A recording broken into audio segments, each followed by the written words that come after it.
Hey, Pardon My Take listeners, you can find every episode on Apple Podcasts and Spotify. Prime members can listen ad-free on Amazon Music. On today's Pardon My Take, we have Michael Rubin from formerly of the Philadelphia 76ers, co-owned it with Josh Harris, new owner of the Commanders. We're going to talk some NBA, NHL, FAQs, and we got some other things we're going to get to, and we are brought to you by our friends at Morgan & Morgan. If you've been injured in an accident, Morgan & Morgan makes it easy for you. File a claim online, upload pictures, evidence, text your lawyer, get a settlement direct deposited, and do almost everything from your phone.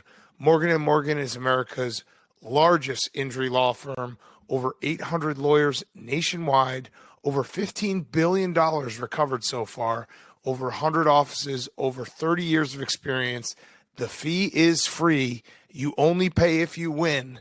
And with Morgan & Morgan's track record, these are the guys you want to trust. So visit forthepeople.com/PMT or dial pound law to start a claim today. Visit forthepeople.com/PMT or dial pound law to start a claim today. Morgan & Morgan. If you have an accident or you've been injured, hit them up right now. They are the best in the business. One more time, forthepeople.com/PMT or dial pound law to start a claim today. Okay, let's go.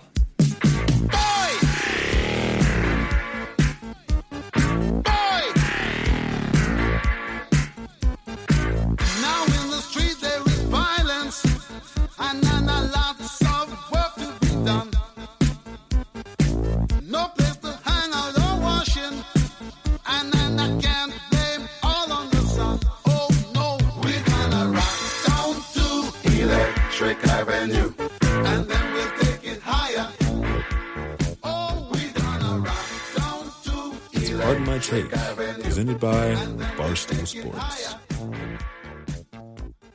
Welcome to Pardon My Take. Today is Wednesday, April 19th.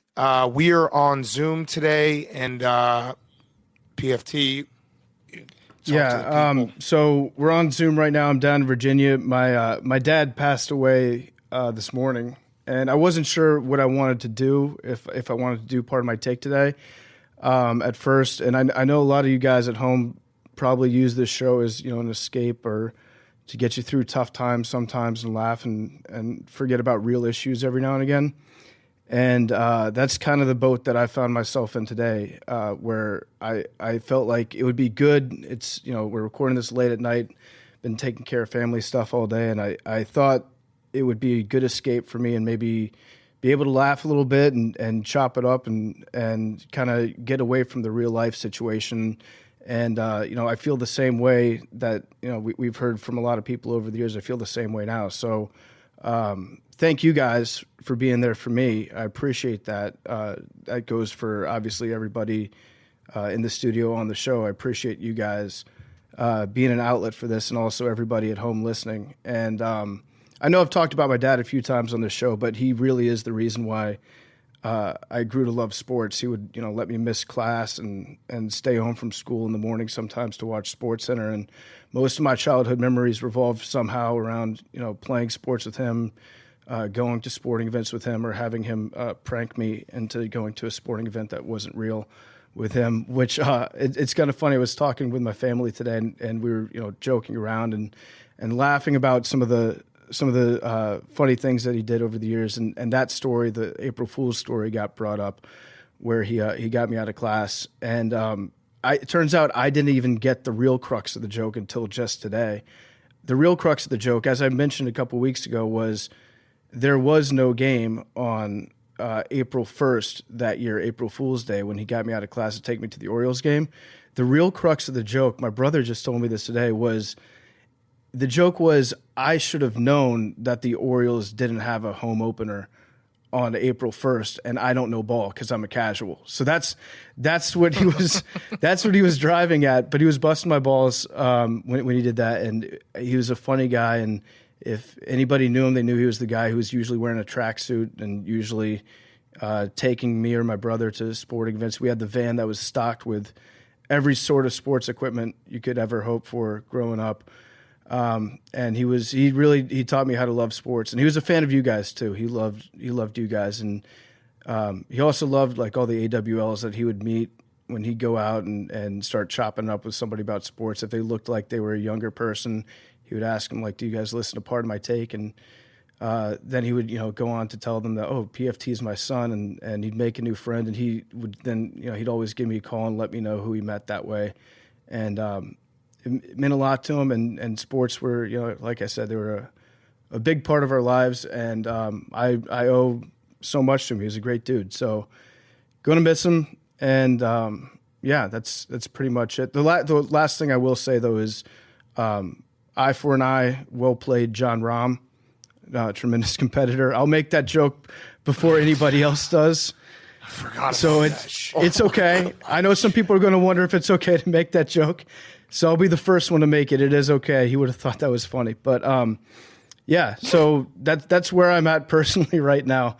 And, I hope you guys will understand. We'll probably do another Skype show or Zoom show later on this week. Some things might change with the formatting. But, I appreciate you guys being there for me. So love you guys. Love you, PFT. Yeah. Yeah, love you too, man. I mean, it's it's a horrible thing that everyone obviously eventually has to go through, but I just, I know your dad, we got to meet him a couple times. I know how proud he was of this show, and like, that was just so cool to see, because I'm sure, we're very similar. There's probably moments where our parents were like, are they actually going to have a career here? And for him to see it get to the point where it's gotten, and when we met him at training camp, he was wearing the tracksuit.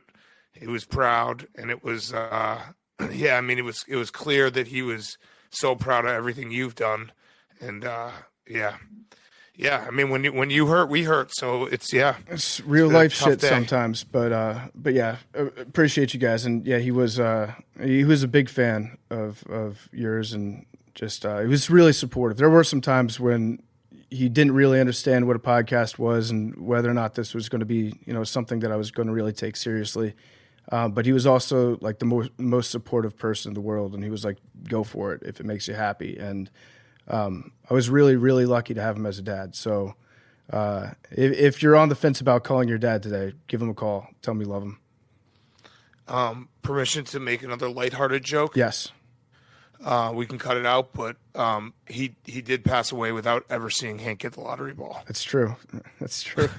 It's true, Hank. That's just a fact. Every day. It's just a fact. Every day. Yeah, honestly, not cool. Yeah. Oh man, but yeah, PFT, we love you. We love you, and it's tough because it definitely is like we've been doing this for a long time, so we are family, and so whenever something like this happens to any of us, it's really, really tough. So, but I just remember you telling me how proud he was of this show, and it was very clear. That picture of him with the tracksuit was like, I was like, that's a dad who's just like, my son and fucking rocks. at the camp, the team you guys rooted for growing up. That's where that was. Yeah. That was a very cool moment, a little behind the scenes when we went to I guess it was the football team. It was the Washington football team at the time. Went to the training camp and interviewed Ron Rivera and Ryan Fitzpatrick. I got my dad in and got to introduce him to Fitzy and some of the guys behind the scenes, and that's where we used to go every summer when I was a kid. Me and him would go to Redskins training camp probably, 10, 12 times each year and watch the team practice. And it was very cool to like show him around and to, kind of full circle moment in a way that way. So, a lot of emotions. I'm going through a lot of different things right now, some up, some down. But it's been, it's good to have you guys around. It's good to have an outlet where hopefully we can, we've already told some pretty fucking sick jokes today. So maybe John laugh once or twice. The John Rahm, I didn't even think about. I mean, and I know how your brain works. You probably thought of it like 9:30 this morning. You're like, John Rahm's dead. No, I actually when we were talking before the show about something else related to John Rahm, I was like, oh fuck, Yeah. Okay. All right. We'll have something to talk about if we ever meet the guy. Yeah. Okay, so let's try to make you laugh. Let's try to have some fun.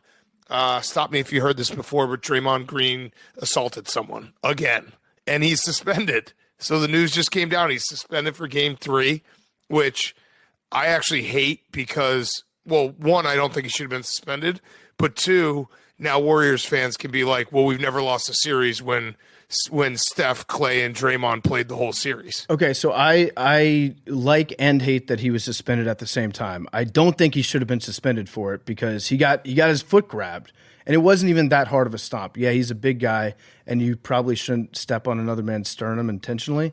But at the same time, like, his foot was being grabbed. You got to get the guy off you somehow. I think it should have been a flagrant. I don't think he should have been suspended. But then I love the fact that when he got kicked out of the game, they just let Draymond spend like what felt like 15 minutes on the court just antagonizing the fans openly. That was an awesome moment. That might have been why he got suspended. Did Shams say exactly why, Jake? Because like, if you're Adam Silver, that felt more out of line of what they're trying to preach on, like the, player fan interaction than the actual stomp. That, credit to Sabonis, I thought he like broke his sternum the way he was acting, and then he got up and he was fine. Well, what are you gonna say? Sabonis basically acted like he got the whatever you call it, the EMT thrown into his heart. Defibrillator. Yeah. DeMar Hamlin was watching like, hell yeah. DeMar Hamlin. Draymond Green should attend every youth sporting event in America to make sure that he can revive to Big somebody. Cat's point, it might have been the moment when they were zooming in on Draymond, looking at the crowd, and just him going, pussy, at the guy that was flipping him off. But also, at the same time, Draymond looked like he was having the time of his life when he was screaming at the crowd. Like I think that's good for NBA fan interaction. It's not good when you have Russell Westbrook just finding somebody backstage and a poor little kid who's eating a slice of ham with his teeth, and then going up to his dad and calling his dad a motherfucker.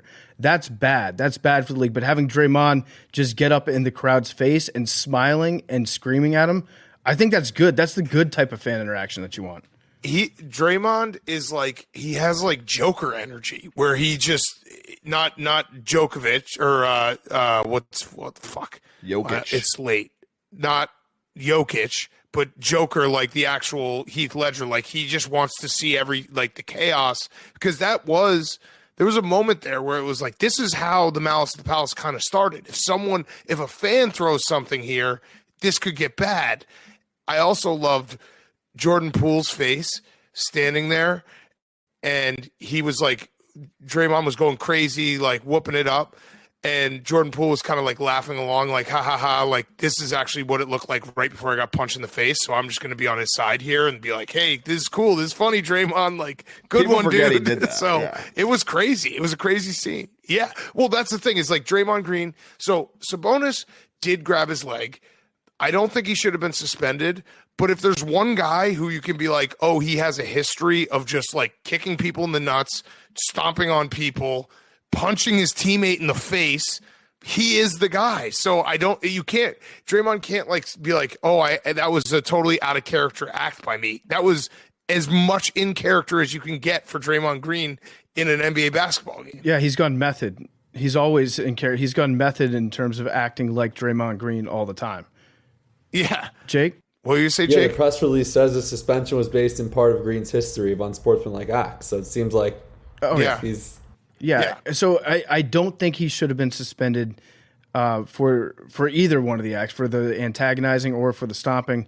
But I am a little bit happy that he got suspended, because that means that when he comes back in Game 4, we're going to get full Draymond. He's going to just be going nuts on the court. So I'm happy about that.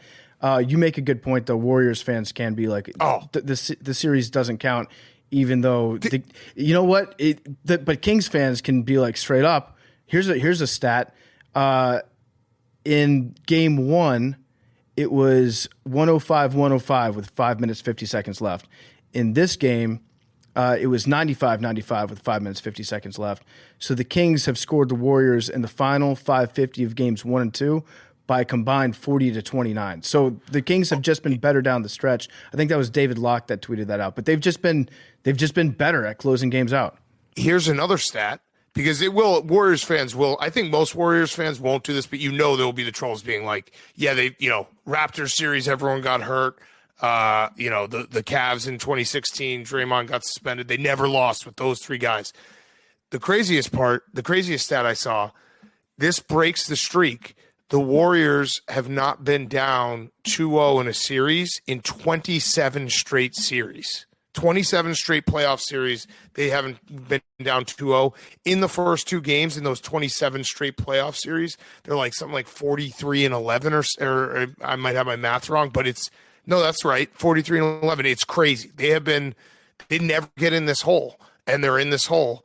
And you're right, PFT. Like the way the Kings have played down the stretch, Kings didn't even play. I think that was the second or third worst shooting night they've had all year. Like they didn't even play that great, and they beat the Warriors. And the Warriors are officially on the rope. And this is another one of those, like, I don't put that much stock in regular season in terms of like a team can take load management, all this stuff. But the Warriors sucked on the road all year, and they sucked on the road in the playoffs. Like we should have believed them when they told us they can't play on the road. Also, we should have paid more attention to the beam this year, because the beam is intense. Lighting the beam, it's an X factor. That's the rally monkey of these playoffs. Like the beam is fucking sick when they shoot it up into outer space.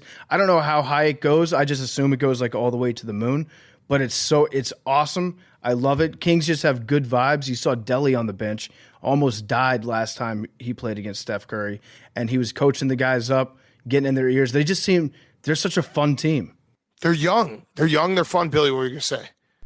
Just last thing on the Sabonis thing. That's a total like soccer move. Like that's what soccer players do. Yeah. No, but even the grabbing of the legs on the ground. It's very European. And then pretending you're dead afterwards. Yeah. Like that's totally European. The beam, PFT, I read an article about the beam. The owner of the Kings did it. I thought it was going to be some really cool story. Like some little kid was like, oh, wouldn't it be cool if like there was a big flashlight? No, unfortunately it's not. They did like a focus group and hired like a PR firm. But the one cool fact that I saw out of it was they had the owner of the Kings like in this focus group and all this talk about like what they're going to do. Someone pointed out that Virgin Atlantic, the airline, they have those purple lights, or it might be blue lights that you walk in and you feel like you're on a VIP like club. Yeah. And he basically, the owner of the Kings was like, I want that everywhere in the arena. I want just make purple lights everywhere. It's smart. And they did that. And it does look cool. It's smart. Like, it looks fucking cool. If you've ever been on Virgin Atlantic, you know that it's just a relaxing flight from start to finish. I wish I didn't know that it was a focus group, but I still love the beam. That's how good it is. It's the beam rules. It's completely artificial and created out of nowhere by a bunch of suits. But guess what? It still looks like God's bidet when it shoots up into the sky, and I'm still all in on the beam. Yeah, and the beam, the first time the beam ever was lit, it was during the day, so it didn't really work. And then the first time it was lit at night, they had like a bunch of calls to like the police and like the radio stations being like, what is going on in the sky right now? There's a huge purple beam. So I'm all in on the beam. The beam is great. The Herder, I think, started the beam team hashtag. So like, yeah, the Kings are a true vibes team. I had a little debate online this morning about bandwagons.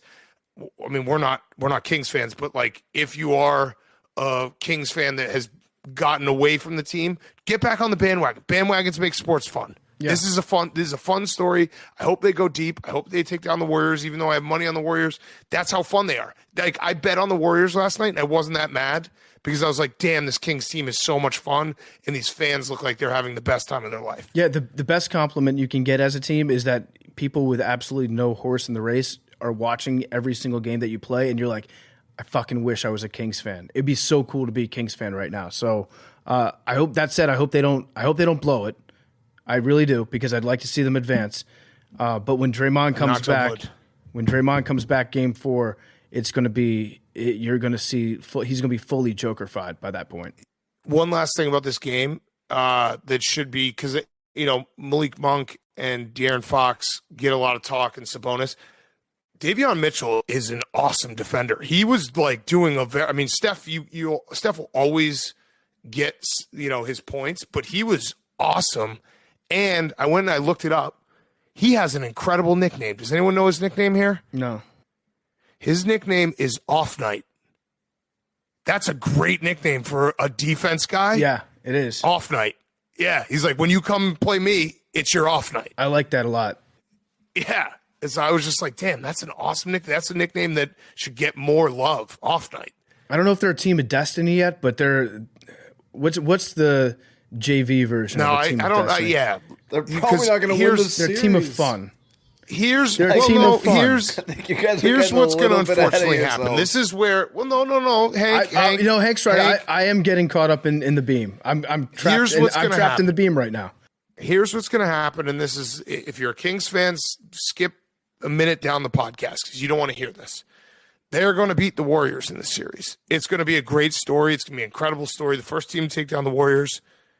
The Lakers are then going to beat them, and it's going to be all the bad memories from that series, and everything is going to get brought back up, and that's what's going to happen. Like, it's perfectly set up for a team to like capture the hearts of America, and then the Lakers to basically have us relive the worst moment in Kings history and then just do it again. No, yeah, I think we even called that shot when we had Kirk on the podcast the other day, where like Scott Foster comes in and just hands game 6 and 7 to the Lakers.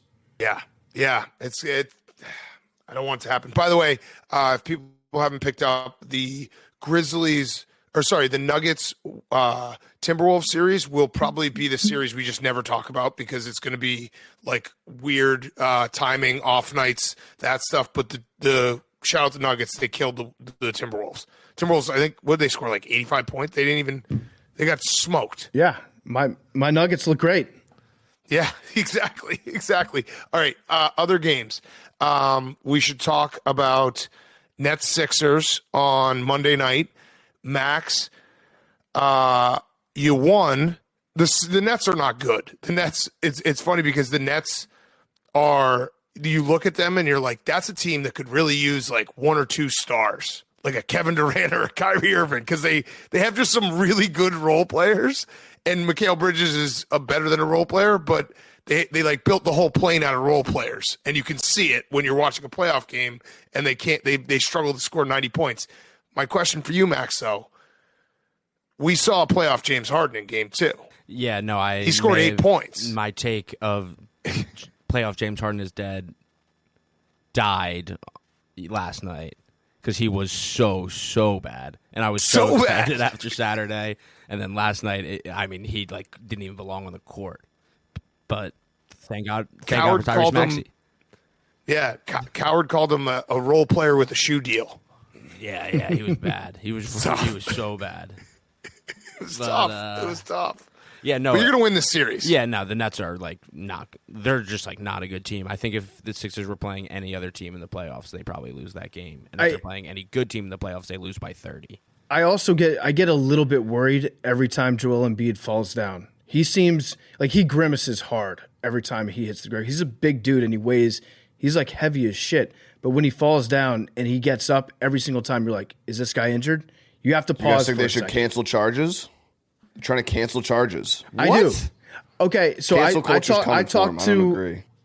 No, listen. I talked to Titus about this. I think it was in the national championship game, and we came to the conclusion that they should cancel charges if you step in front of a guy and put your hands in front of your nuts. For two reasons. One, that's not a defense. It's not a defensive move. You can't make a defensive play if your hands are covering your balls, and also, you should be willing to get hit in the nuts to take a charge. That should be part of the price that you pay. If you want that foul bad enough, you'll stick your boys out there and take a knee to them. Agreed. I just like saying cancel charges because my college basketball team is built. The whole house is built on charges. So people get really mad when I say that. But yeah, cancel charges. Fuck charges. But yeah, the Sixers did look bad, but a win's a win. Quick B-ball Paul update. He was electric as usual. I think he was 3 for 4. He also, I'm just going to read a couple tweets for everyone out there because he had a great dunk. B-ball Paul we talked about it on Sunday, but he created a Twitter account when he was about, 12 years old. And so he has all these tweets that are from a bygone era where Twitter was just updating whatever's going on in your life. Like I searched it and he has a tweet from August 2013 that just says sore throat. Like that's it, sore throat. So he's the best, but he had a couple bangers. One was I come watch TV, go outside, come back in, masturbate 15 minutes, do homework, watch TV again, and eat. Tell me if this is not what all boys do. This is a 13-year-old b-ball Paul in 2012. He's just so true. It's the best. I hate the dentist. The shit is so nasty. Watching this Harry Potter movie, what the fuck is Slytherin? This one actually is suspect. This is actually the first time I was like, what is going on with B-Ball Paul? He just had one that said, up all night watching George Lopez. Oh, George Lopez is funny. But B-Ball Paul, doesn't it sound like a screen name from like a Law and Order episode where they're going through like a high school kid's like social media profile and they're like B-Ball Paul, the star of the basketball team. These are all his thoughts. Yeah. I mean, we will get him.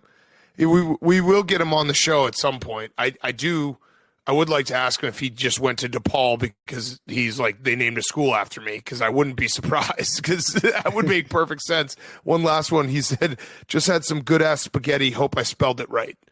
Like that's just B-Ball Paul. Did he spell it right? Yeah, he spelled it right. It's a hard word to spell. That's why I always say pasta. Yeah, that's honestly pretty good. And he was 13 years old and spelled spaghetti correctly. He did. So, we're gonna hopefully do a merch deal with B-Ball Paul. I did buy a sweatshirt from him today, which means I literally Venmo'd him $100 and sent him my address. That's how he's doing it. He's selling his sweatshirts. He tweeted before the playoffs, hit me up if you want one, $100. And Max said that people like in Philly are seeing him go to the UPS store, like and mailing the sweatshirts. So I love that. Can we just say that he's selling them out of the back of his car? Pretty much. Yeah. I like that. I respect the grind. It's also maybe a little concerning after a playoff win, or a day off that he's filling orders on a day off. I don't know. Maybe. No, I respect the hell out of that. You got to make money.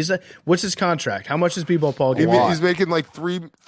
No, it's like 3 years, $4 million total. That's not that much total. Yeah. Not that much when James Harden's your teammate and he's taking you out to strip clubs every night. That money goes fast. B-Ball Paul, like if B-Ball Paul probably wishes he could tweet right now, like that feeling when your $200 million teammate keeps making you drop racks at the strip club on a Wednesday. Yeah. James Harden's like, I'll cover half the room in money, B-Ball Paul, you cover the other half. And he's like, one's okay.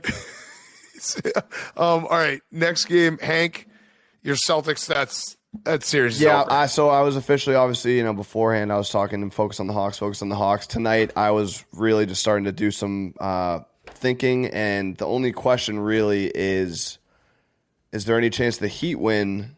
And if they do win, does that mean we play the Heat? I don't think they reseed. They don't reseed. Okay, so that was the question. That question's answered. In that case, you could have Googled. No, save it for the show. Save it for the show. I was walking you through my thoughts.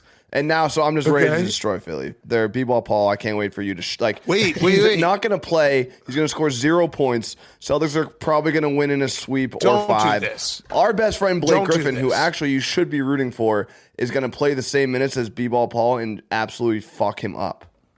And then what are you going to do? All right, so that's a compelling point that Hank just made. Like if we're going to be B-Ball Paul guys, we have to be prepared for the fact that he's going to be going 1-on-1 against our guy Blake. But I've thought about this. This is sick that it popped in my head while I don't even know what I was doing. I was driving somewhere and it popped in my head and I was like, how do we get around this Blake Griffin issue? Because I like Blake Griffin more than I like Hank. So how do we figure this out? Sounds like here's where I've come to a conclusion. I think we got to root against Hank, but then if the Celtics win the title, we just flip it and we're like, we're so happy for our friend Blake. We always were rooting for him. Yeah, well, I'm rooting for Josh Harris. Now. I don't really care about the 76ers, but I don't think I can root against Blake.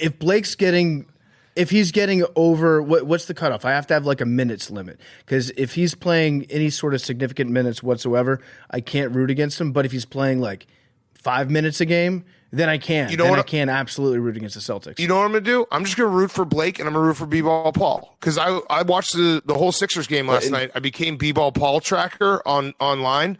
I did not care if the Sixers won or lost. I do not care at all about the Philadelphia 76ers. I only care about B-Ball Paul.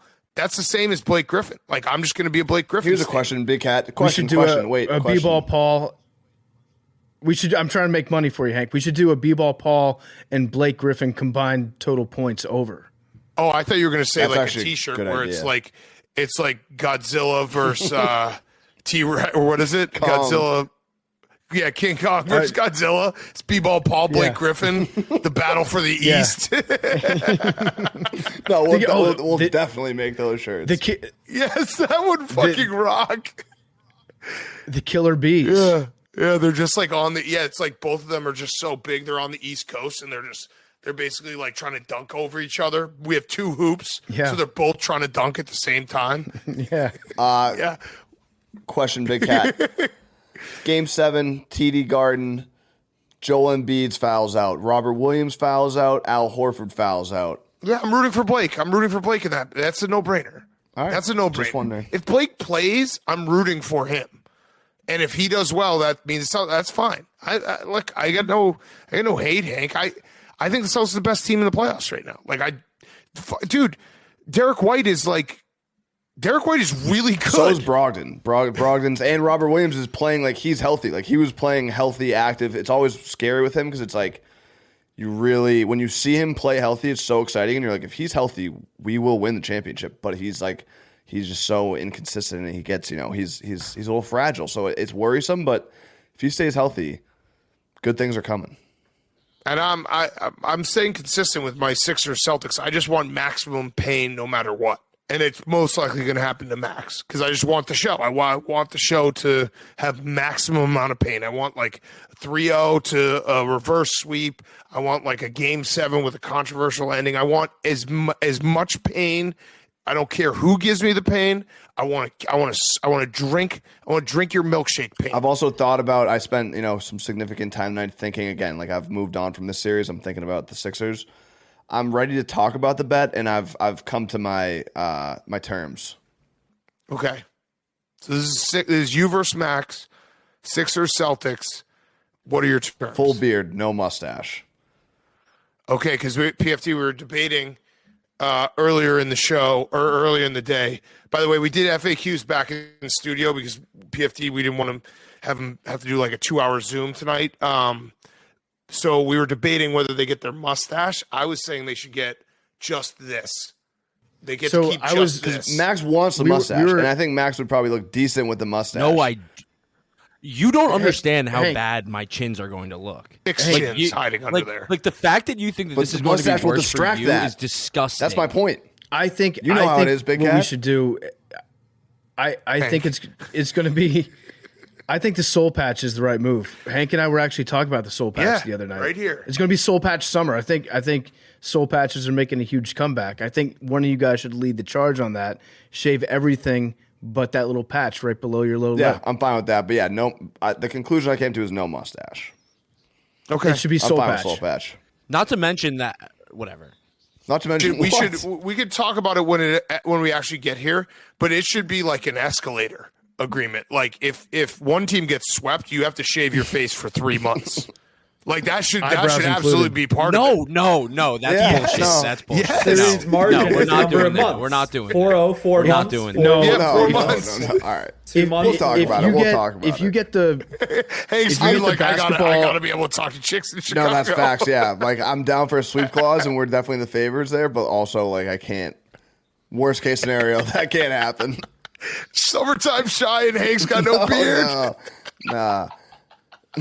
If you get I'm down for a sweep clause, you need the womb broom.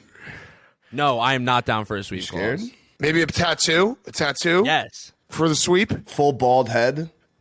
Just pick everything. No, see, like this is bullshit. Right, this is more things that are going against me. As an impartial bystander, Max is coming off scared. Yeah, he is. He's coming off real scared. Why wouldn't I? Those are the best bets to make. You got to feel a little uncomfortable. Between Celtics and Sixers, like where would I have confidence? What do you mean? The last game of the year, Joel Embiid had like 60 points, won the MVP. It was sick, right?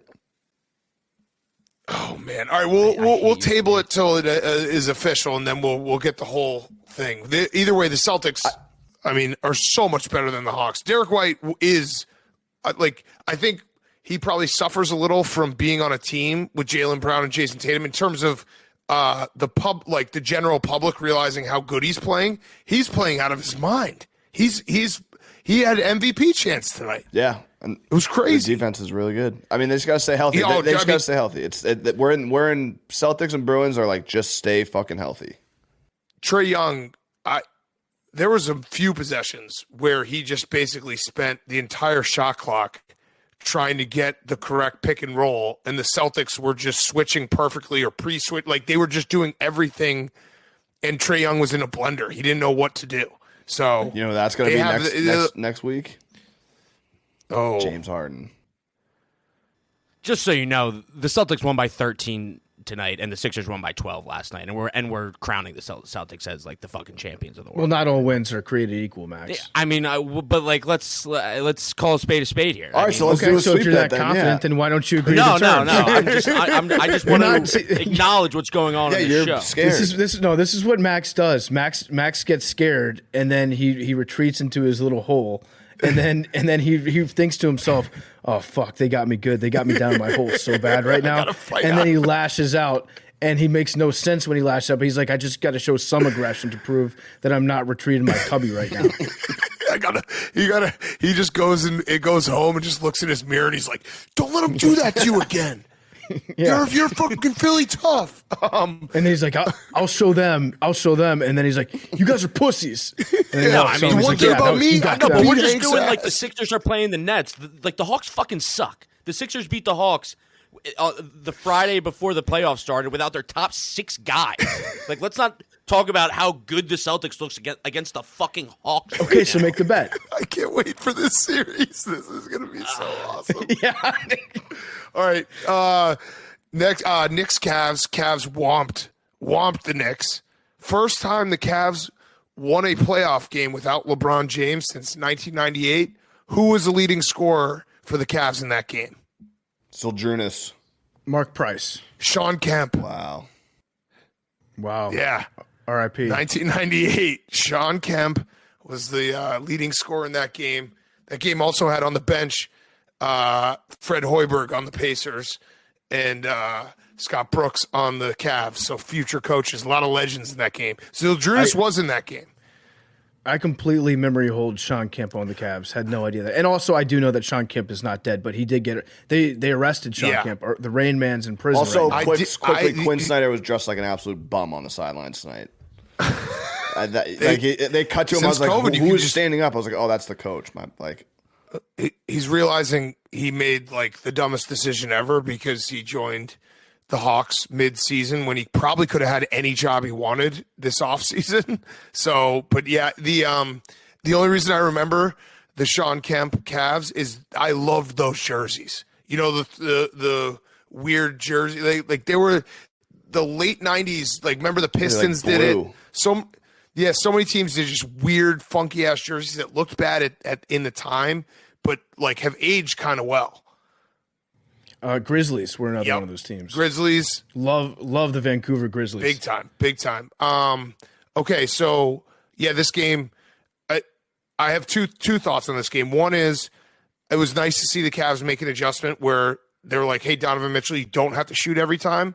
And Darius Garland went off instead, and so did Karis LeVert, and Donovan Mitchell actually had 13 assists. So it was like, hey, this is actually, it might not be a good idea to have Donovan Mitchell shoot 35 times and Darius Garland not attempt a field goal in the fourth quarter. So that was a good adjustment. The second thing, Tom Thibodeau is the most stubborn man in the world because he had Julius Randle in this game down 20 with 2 minutes left. You would think the guy who had Derrick Rose as the 1 seed and they were up 12 on the Sixers with a minute left when Derrick Rose tore his ACL, which would have happened anyway. I'm not going to pretend that wouldn't have happened anyway. You'd think he would learn, and I think Julius Randle's okay, but it's like, how can he keep doing this? How does he keep getting away with this? It's crazy. It's crazy. I mean, that Tibbs is who he is. Yeah. He's not going to change ever. I don't want him to change. Because Tibbs he's the perfect coach for like some team that is like middling, like teetering on the edge of being a solid, good team. If you get Tom Thibodeau on coaching your team, then you know that you're going to be great going into the playoffs. And you're going to be like, yes, we can do this. We've got Tibbs, great defensive coach, and then it's not going to work, and then he's going to do it again somewhere else. He's just a very solid coach. Yeah, but he's a very, very solid coach. But the playing of players late in blowouts, and also, I mean, he runs every player in the ground, but it was just nuts. Like Julius Randle, I think he took a very hard fall off off an attempted block on a breakaway, and there was a moment where it was like he came down so hard on his tailbone, he's going to be out for the rest of the playoffs. They were down 20. It was 2 minutes left. It was like even the announcers, Reggie Miller was like, "This is insane that he's doing this." I've lived it. It would be if you're a Knicks fan, you have every right to be upset and be like, "Dude, if you can't come back in the game, just fucking put your best players on the bench." Crazy. All right, last one. The Suns are still alive. I might have prematurely texted Russillo when it looked like the Clippers were going to, like in the second quarter, the Clippers looked like they were cruising. I just texted him, do the Suns still have COVID? That was a mistake. But yeah, the Suns, what we thought the Suns were, they showed up with like 2 minutes left in the second quarter and then the entire second half. Yeah, this was a legacy matchup between Chris Paul and Scott Foster. And all the stats were going out there. We may have passed around some fake stats about Scott Foster last year, but all the signs were pointing to like the fix is in. This is going to be Clippers game, and credit to the Suns. I'm looking at the box score right now. Westbrook was good, and so Kawhi was great. Kawhi is literally if they did a trial trying to prosecute load management, the defense would call Kawhi Leonard as their lead witness or their lead like testimony, because he is the what load management works for Kawhi Leonard. Well, yeah, but he was also like he's a Finals MVP. Like he's just that guy. No, but he was doing load management before he was a Finals MVP. That's the whole thing. Like he doesn't get load management. Kawhi Leonard gets system updates. He just he upgrades to the new operating system. And it works for him. Like load management, if you were trying to say what is load management, why would you do load management? You would just point to Kawhi and be like, this guy who barely plays in the regular season, then when he plays in the playoffs is incredible. That's what, and I rest my case. What were you say? Give us your thoughts, because I know obviously you didn't watch, but your thoughts on the box score. Just my thoughts on the box score. I was looking at it real quick, and I see that Chris Paul actually didn't play that well tonight. No, he's old. I retract that. Washed. DeAndre Ayton's back. It sounds like he's fully bought in, and he's going to be committed to playing hard every single minute that he's in every single game. And he's all in on this Suns team, and he's bought into Monty Williams and the system that they're trying to run in Phoenix. So DeAndre Ayton is officially back. I expect that to continue well into the future. Kevin Durant sucked tonight. He had 25 points only, and then Devin Booker's a beast. And Torrey Craig is also, for some reason, like he was awesome in game one, and he's awesome tonight again. As far as Westbrook goes, we did say like, oh my God, he's by far the worst player on the court with about 5 minutes left in game one when he was demanding the ball, and his teammates just wouldn't pass the ball to him. Something happened to Westbrook. I think making a good defensive play at the end of the game, like, and also getting into a fight afterwards with a fan, like he loves to feel hated. Oh, that was at halftime? That's the best part. It was at halftime. You can't be doing that. Also, Westbrook, you're a good-looking guy. You're in pretty good shape. I don't think you need to be going around with your shirt like surgically taped to your nipples at all point, right? Like we don't have to. You don't have to be doing Ezekiel Elliott everywhere you go. Yeah, I think he was pulling his jersey back on coming out of the locker room. I guess apparently that was a COVID cut through. So when there weren't fans, it's like 20 seconds to go from the visiting locker room to the court. Windhorse had the whole breakdown. And if you go the long way, it's like 2 minutes. So players still use the COVID, when there were no fans in the entire building, they use the COVID cut through, but now they're fans, and those fans will probably say, "Hey, Westbrook," and then you'll lose your mind and yell in front of a little kid. Yeah, it was a very, very funny video. So and that dude looked like he was ready to fight too. He was about it. He didn't back down at all. Like, I can recognize a guy that's been in a few scraps in his life. That guy, I'm not saying he's done time in prison, but he knows how to handle himself at 2:30 a.m. in Scottsdale. And Westbrook, I mean, game one, he was 3 for 19, but he was making a shitload of defensive plays, rebounds, and there is something to be said for a guy who's like, I'm just going to keep trying to force it and like make things happen. And he hit those free throws at the end too. Like, he just makes things happen, even if he's going to shoot 3 for 19. I'm sure he's going to be very consistent with this throughout the rest of this playoff series too. He's back. Okay, officially by the stat sheet, Russell Westbrook officially back. I want to throw one last thing at you, PFT, and then we can talk a little hockey and then do hot seat cool throne.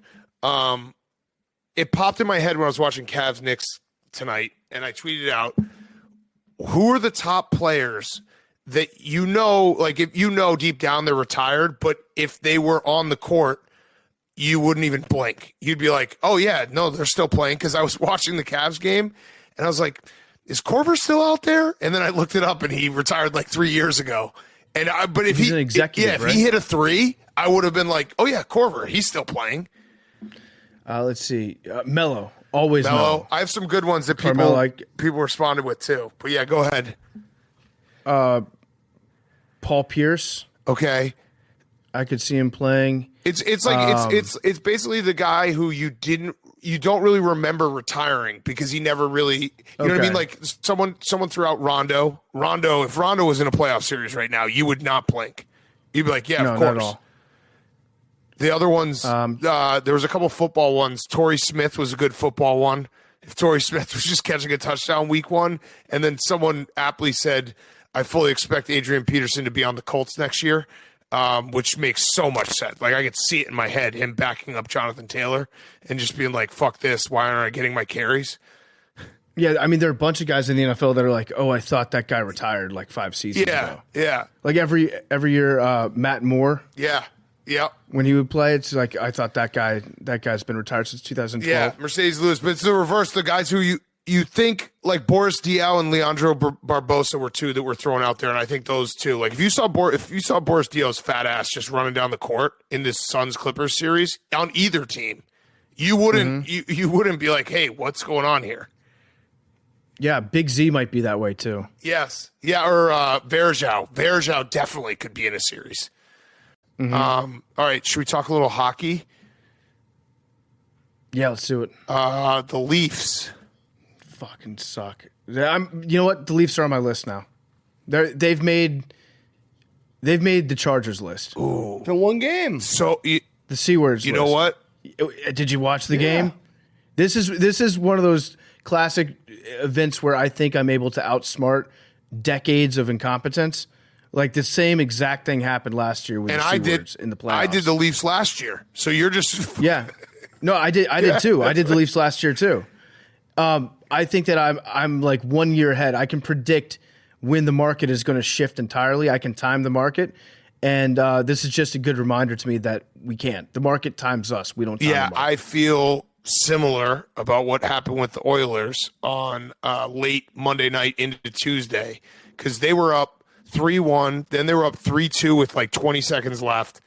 They lose in overtime. The place was rocking. And they scored. It was an electric atmosphere. They got a fake goal in overtime. Like it seemed like it was over for a second. They got called back. I don't know if you saw that.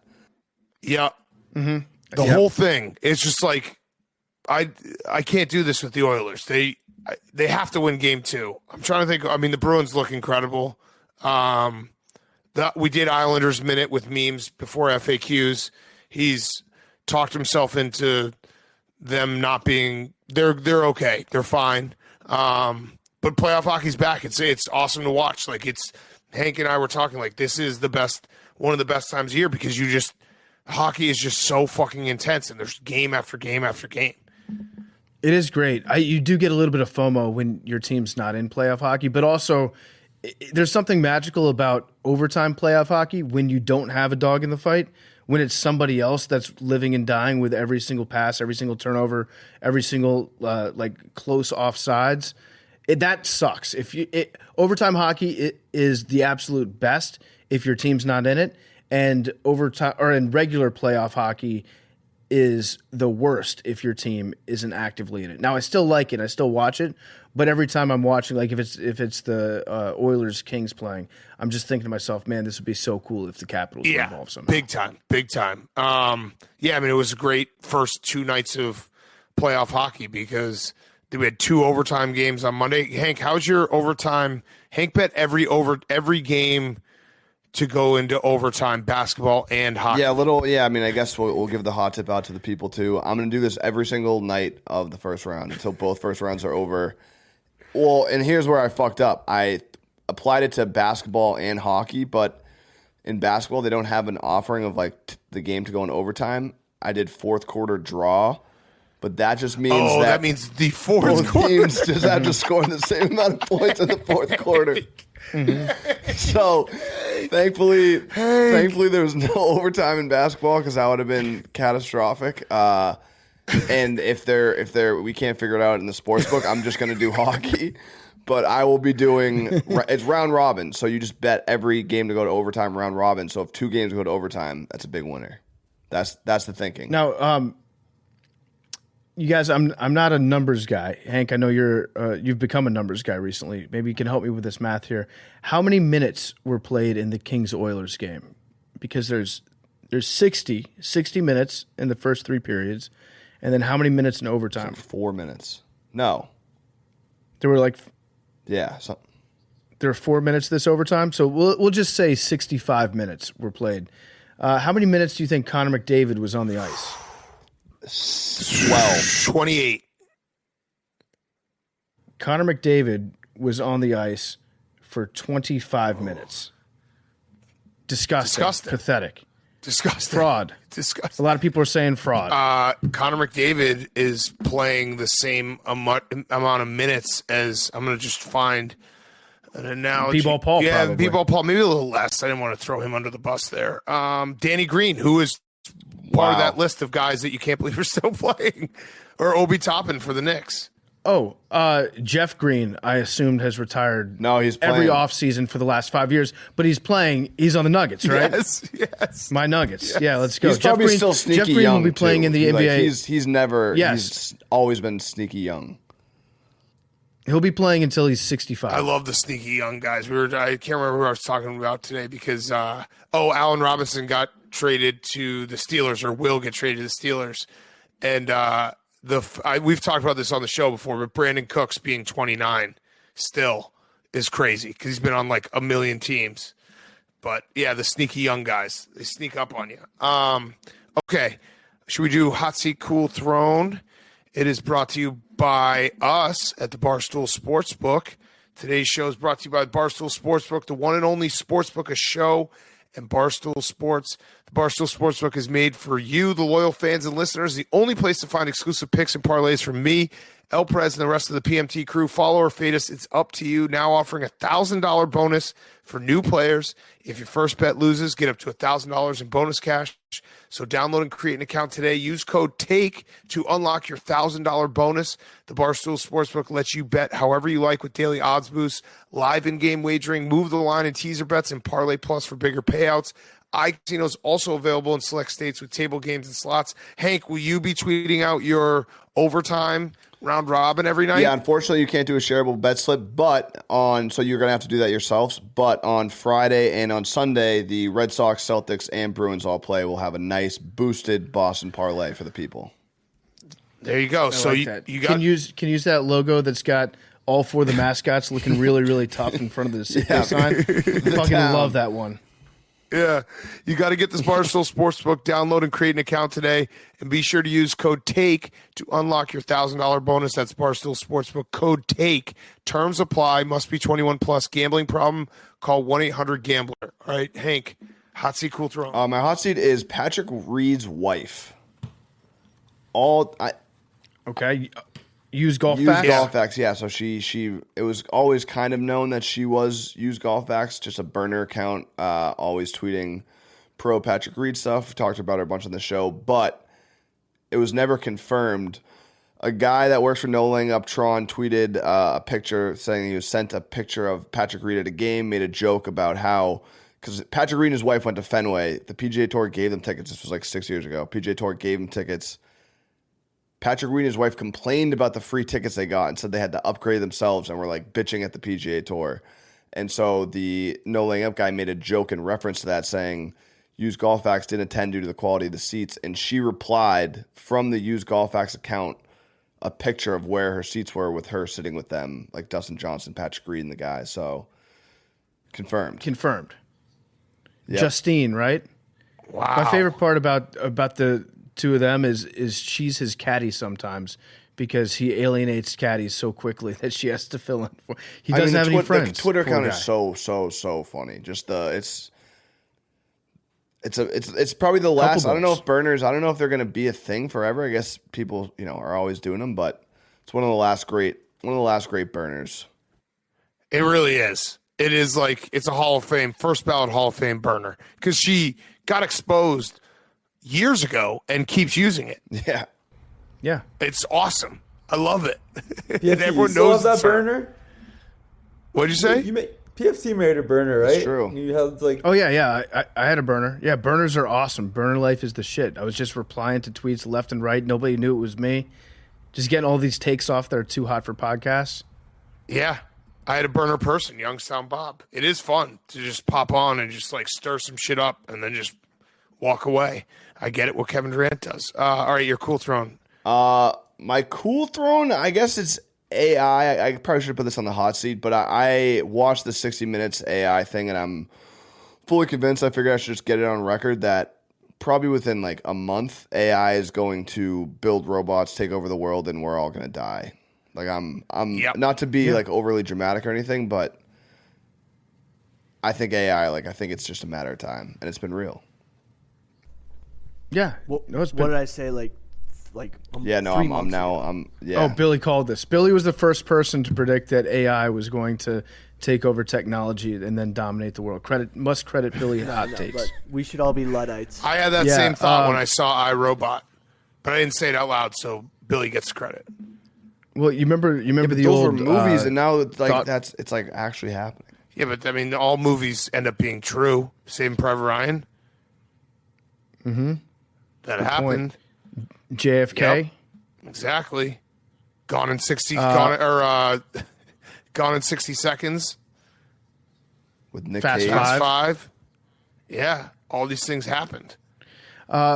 It was remember that thought experiment that we talked about in this show, Rocco's Basilisk, which is that at some point AI is going to take over human civilization, and it'll become so smart that it'll be able to go back in time and figure out which human beings helped AI get developed and which ones were anti-AI. I'm pro and then AI. it'll go back in time and punish you. Yeah. So for the record, I for one welcome our new software overlords. I have a poster of AI in my bedroom. Always looked up to AI. When I was 13, it was play basketball, go outside, come inside, jack off to AI, go outside, eat dinner. That's what boys do. That's what boys do. I hate AI, so if I look bad on the internet, it's because they went back in time and made me look stupid. Oh, man. Yeah, that's what AI did. Wow, this thing's really good. I'm anti-AI. Damn. This is actually, we recorded this 20 years ago. AI is just producing the podcast now. So my theory is that Elon Musk, he's got the Neuralink implant in his brain right now, so he's part AI. I think that so many people distrust Elon Musk that he's purposely going on the record warning people about AI, so people be like, oh, if Elon cares about it, it's probably not that big of a problem. Yeah. And then making AI actually exist because so many people are like, fuck Elon. Jake, remind us to do a takey for 2 online person of the year because Elon's definitely in the running. He said in an interview he did in the past, he's doing interviews everywhere, but he said that something about if he saw what? Come on the show. Come on the show, Elon. Mm-hmm. Yes, absolutely. We'll interview Elon Musk. And we'll just basically be like, why aren't you on a sports team, dude? Why'd you take away my check mark? Yeah, well, I'm going to get to that. I don't got one. He said that aliens don't exist because he would be the one person who would know, and if he knew that aliens existed, he would tweet out the proof because it would get so many likes. Oh. That's probably how you know that Elon doesn't know. Yeah, but I mean, he really needs some friends, like some friends that are real solid dudes that'll bust his balls. Give him the Packers and just give him. So yeah, you do need a sports team. Be cool, Elon. Just play it. It's fucking annoying seeing him do this when he could be spending his money on all the fun stuff. Yeah, exactly. All right, your hot seat, PFT. My hot seat is popcorn. Yes, but popcorn on the hot seat. I figured somebody was going to talk about this, so took over the internet. This is also like a maybe just log off moment. But yesterday, the internet was filled with debate on Blue Jays pitcher Anthony Bass. So his wife took a flight on United Airlines and had a 2-year-old and a 5-year-old, and they were served popcorn on the flight. And then Anthony Bass tweeted at the airline complaining because the flight attendant made his 25-week. This is my big problem with it. How pregnant was his wife? 20. Okay. Say it in months. So I've already said this take. So if I'm going to get crucified, I'll get crucified. I live with a pregnant woman. Pregnancy is very difficult for women. It's crazy. I'm a pussy. I would never be able to do it. 22 weeks is not that pregnant. It's pregnant. Okay. It's about like 4.5, 5 months. So there's a belly, but it's not like when you see an 8-month pregnant woman, 8-month pregnant woman, it's like they are going through hell to like even get around. Right. So my biggest problem with this was that he said 22 weeks, and then I had to sit down and break down how pregnant that was in my brain by doing math. That's what pissed me off. Just say months. If you had said months, I would have been like, okay, that's he did that on purpose though. I would have been like, you're probably showing a little bit, but you're also able to get around okay. And there's a good chance that the flight attendant didn't even know that she was pregnant if she's only like, what? 4.5 months. I'm confused again. 4.5, 5 months. 4.5 months pregnant. So just be normal. Pregnant people, I'm begging you, just talk to me in months. I don't get weeks. 4.5 months. If he tweeted 4.5 months, he would have. I mean, he already got roasted. Like the guy. There's so many layers to how stupid he is. One is you're never going to win tweeting that. 2, you have a 7.11 ERA. You just open the floodgate. Like if you had a 1.9 ERA, you can tweet that and just dunk on people. He just got obliterated. And 3, listen, everyone's got to parent their own kids. One of his kids is 5 years old. My son's about to be 4. He would be picking up that popcorn if I told you. The kid can pick up the popcorn if that's the deal. Yeah. And I do think the flight attendant was probably being a dick. That also is true. The other part of the equation we don't know is the actual conversation that happened between the flight attendant and the wife. We're hearing this from Anthony Bass, but I don't know if the flight attendant was like yelling at his wife, like, get on your hands and knees and pick that shit up before you get off this fucking plane. Or if she was just like, hey, can you pick up this popcorn that my child spilled? And the flight attendant was like, no, I can't. You pick it up. Like, who knows where the truth is? It's probably somewhere in the middle. But for him to go on this rampage and then to end it by saying like, and I'm dealing with this flight attendant privately with United Airlines, implying that you're going to get this person fired. You're never going to win that battle on the internet, because then all of a sudden everybody's a flight attendant, or people deputize themselves as speaking for this entire service industry if they're like a waiter or a waitress, and they're like, I see how you're talking to this flight attendant. Let me tell you, it's not that easy. And so, of course, everyone's just going to jump on you and just lay into you for this take. But it's been a while since we had a good old-fashioned – remember that guy Bean Dad? Yeah. This felt a lot like Bean Dad. Yeah, or the guy who Bean Dad came on his cats. Did not come on his cats. He was never near his cats with cum. But it was a good like innocent enough internet scrap where people were just weighing in and getting their jokes off. It was kind of nice. I enjoyed it. It shocks me that when he sent that tweet being like, this will go well. Well, I think he sent it just being like trying to tell on the flight attendant and get the flight attendant fired, which is there's no other reason to do it. Or maybe he was just saying, like, United, this is bad, hoping that he was going to get, like, I don't know, a couple free tickets. But, dude, you play professional baseball. You fly for free all the time. I don't think that you need free tickets. So either way, he doesn't look good. It's I'm actually in a holding pattern right now to skull fuck. I'm gonna have the skull fuck of my lifetime with Air France if they don't fix what's happening with SVP. So people probably listen to SVP's podcast. If you remember when he was on with us the Masters Sunday from the airport, and he got a call and he was like, I got something I got to deal with. I'll deal with it after. His house was burning down. So really like sad, like it sucks really bad for him. He's trying to figure everything out. Air France wasn't going to refund a ticket with he and his wife going to Paris this weekend because his house burned down. And they're like, yeah, sorry, nothing we can do. So I told him if he wants me, I will not sleep until I skull fuck Air France forever. This is the worst thing Air France has ever done. Ever. This would be a legacy game for me, though, if he calls on me. Yeah. What is skull fucking in French? Someone look that up.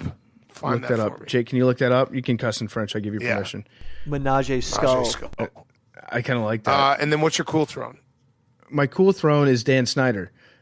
So a report has surfaced, and we talked about it a little bit on Monday's show, about a mysterious $7 billion bid that's coming in. And I told you guys it's a bullshit bid. The guy has no money. He's not a rich guy. He tried to buy the Timberwolves, and the NBA laughed at him and said, okay, whatever.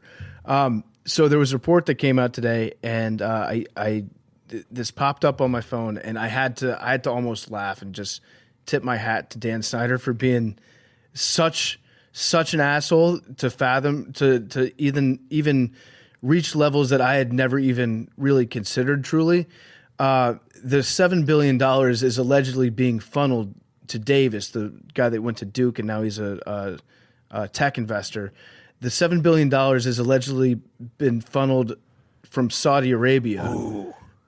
And it's Mohammed bin Salman that's trying to buy an NFL team, getting money into the United States through an intermediary. And I just have to tip my hat to Dan Snyder for, like, if this son of a bitch could sell the team to quite literally the one person in the entire world, that would make me more upset than if it was Dan Snyder owning this team. And that's just levels of, it feels personal at this point between me and Dan. And I still have every reason to believe that it's going to be him, and it was Josh Harris, and then the other guy, Mitchell Rales, were sitting next to each other at the Sixers game courtside last night. So I'm pretty sure that means that their bid's doing well. They're happy with each other. But if it gets sold to the Kingdom of Saudi Arabia, I just gotta. I think I have no choice but then to become. I gotta switch over. Sorry, the Emir of Qatar. I'm a Saudi guy. I'm a Saudi guy for life. I've got the whole get up me and Donnie bought when we were overseas. I think I just have to become unapologetically a live tour guy and whatever F1 crew that he sponsors, and then just full-blooded Commanders fan and just accept the fact that I've been beaten. I will have fully been conquered by Dan Snyder at that point. So I hope it doesn't come to it, but it was one of those moments where I was laughing. I was like, well done, you son of a bitch. We hope it doesn't happen, but it would be, you would have fun, the heel turn, and just defending him and just going like all in on it. It would be fun. Yeah, be a full-time MBS stan. I can do it. You got to get paid, though. Oh, that's the thing. Yeah. My payment would be just remaining alive. Yeah. That's true. That's a good point. It would just be him not sending his bone saw guys at me. Listen, Jamal Khashoggi, he was actually a political activist in Saudi Arabia before he moved to the United States. That's what they're not telling you in the mainstream. I'm just practicing. Yeah, I'm getting my spiel ready. That is wild. I mean, he probably will get a little more money out of Josh Harris. I think I might have said this before, but Khashoggi's the only guy in the world that probably hates the Washington Post more than Dan Snyder. Absolutely. All right, my hot seat is our guy Steven Adams. So they did a anonymous poll. The Athletic did it of NBA players, and they did like a bunch of different things, like most overrated player. Trae Young won that. which that's got to hurt so bad to just have that be like all my peers think I'm overrated. But that's a fucked up category. It is. There was a category, who in the league would you least like to fight? Steven Adams was 2. James Johnson was 1. Really? James Johnson, which I didn't realize, is a black belt in karate and owns a 20-0 record in kickboxing matches. So a fair one, but still, yeah. Steven Adams felt like that felt like his title to lose. Yeah, that category was basically made for him. I'm shocked that I didn't know about James Johnson. I would have said maybe the Celtics coach. He's got the experience getting choked out. Yeah, he likes to get choked out. But yeah, the most overrated player. That's the good thing for Trae Young is he had 14.8% of the votes, and other won with 31% of the votes. So so he didn't even win. Other one. And then my cool throne is me, because I'm an unverified bad boy now. I lost my check mark, which at first I thought Elon was actually being a man of his word and taking away check marks. Turns out it is a new rule that if you change your name, so I changed my name to B-Ball Paul Tracker, they take away your check mark. So I'm out in the wilderness. I got to figure out what to do. I might have to buy Twitter. I didn't realize Billy also bought Twitter. So, he told us that. No, I didn't. He bought Twitter Blue. Twitter Blue. Yeah, you did, Billy. By the time this is being recorded, my blue check mark will be gone. Why do you say that? He's changing it right now. I can hear the keyboard. Yeah, he's clicking it right now. But I mean, everyone's is going to be gone on the 20th. Right? Yeah, 420 is the last time. Mine won't be because I pay for Twitter Blue. Because this motherfucker paid for Twitter. I might end up paying for it, but I'm gonna live as an unverified guy. Yeah. It's been, I don't know, I've been probably 8 years since I've been unverified. So yeah, it's fun. Is this even the real Big Cat talking to us right now? Who knows? I've not decided. I don't think I'm going to buy it. But yes, you will. 100%. The long videos. Why? Why would you say that in the first place? It was forced upon me. We've had this conversation. I will say I tweeted a clip from Monday's show and then I shared it from the part of my take account over 220. So it's useful. Very cool. Very cool. Oh wait, so Jake, I can just have you tweet out the long videos and then I'll just tweet your video. I can do them all for you. I don't care. Who the fuck is watching a 2 minute and 30-second video on Twitter? The part of my take clips, obviously. But those are way too long. Wait, so if you're not gonna do it for the long videos, what would you do it for, Big Cat? If they tell me that, like, we got that email from the social team being like it helps engagement, so I'm undecided. So we'll see. Somebody said that I was making a political statement when I said that I didn't plan to pay for Twitter Blue. Is that a political statement to say that you're not going to buy something? I forgot. I guess it is. Everything's a political statement now because it's just triggered in my mind. DeMar Hamlin's cleared to play football, and I said, you shout out everyone's prayers. They worked, and that got a lot of people upset. But it reminded me, Billy, how are you going to answer the fact that you thought he died? I never actually thought he died. Okay, all right. It was a bit. Okay. No, like if you go back, it was like, okay, I'll play the part. The clone. But I literally on the thing was like, okay, I'll play the part. You'll play the part, okay, but I don't think he's the same guy. But also, like, how can he raise his hands above his head? And did you see how fuzzy the camera was? And he's wearing goggles. Look, let's just see if he plays like the same DeMar. What if he's better? What if he comes back better than ever? But it like reminded me how much Twitter does suck now because I tweeted that and then people were like, isn't it crazy that we never found out what happened to him? It's like, yeah, we did. We know what happened to him. Jake, Billy, your hot seat. My hot seat is the whole Quinn Ewers Arch Manning quarterback battle at the University of Texas. Not only is it over, it really wasn't much of a battle at all. And in reality, in the UT quarterback competition, there was a big dark horse sleeper that no one saw coming in Malik Murphy, and they had their spring game over the weekend, and honestly the most astounding guy was Malik Murphy, who I think has the best arm out of any of the quarterbacks on the team. Quinn Ewers did have an amazing day, 16 for 23, 195 yards, 1 touchdown just in a spring game, but he looked pretty crisp. But he was running with the ones. But this Malik Murphy guy just was throwing bombs out there. And if, God forbid Quinn Ewers goes down with an injury, like they're in good hands with Malik Murphy. Great quarterback. It's good for Arch Manning, by the way. Yeah. Arch, he should have started as freshman. Yeah. That would have been a lot. Plus just watching Arch Manning in this setting, like he's only had 15 college practices under his belt, and really, like, he's a high school senior. He has senioritis right now. He really, like, if he's a 17-year-old kid playing with college players, and that's exactly what he looked like in the spring game. Honestly, great mobility, great decision-making for what he was giving, running with the threes with a terrible offensive line. But, this kid's got so much pressure on him, but he's kind of doing well for it. He's got senioritis. I like that. I like that take, that Arch Manning. Billy, you have chronic senioritis.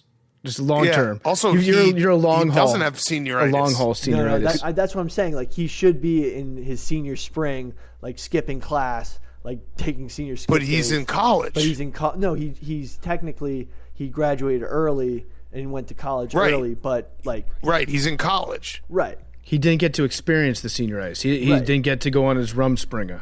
Exactly. Okay, I like that, Billy. We're like, this is actually getting around the time of year where Billy's like, guys, if I had continued college and done like a master's degree, like I'd probably be drinking a lot right now, so I need a month off. I'd be playing football probably still if I'd gone to a different school.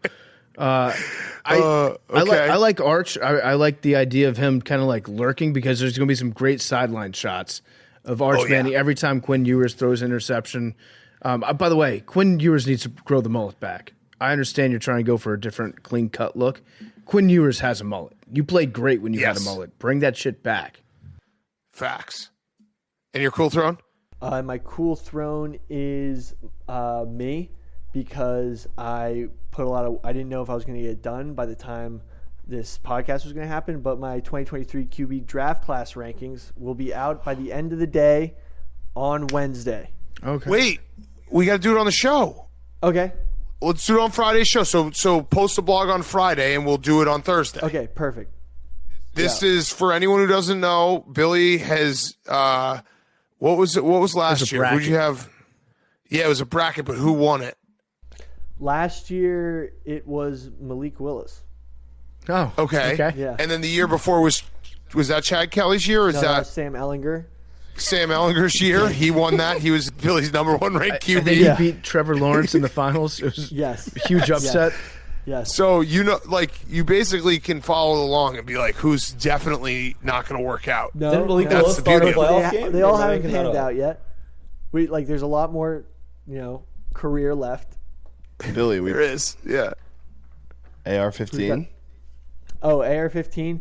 No. Look. Wait. Don't.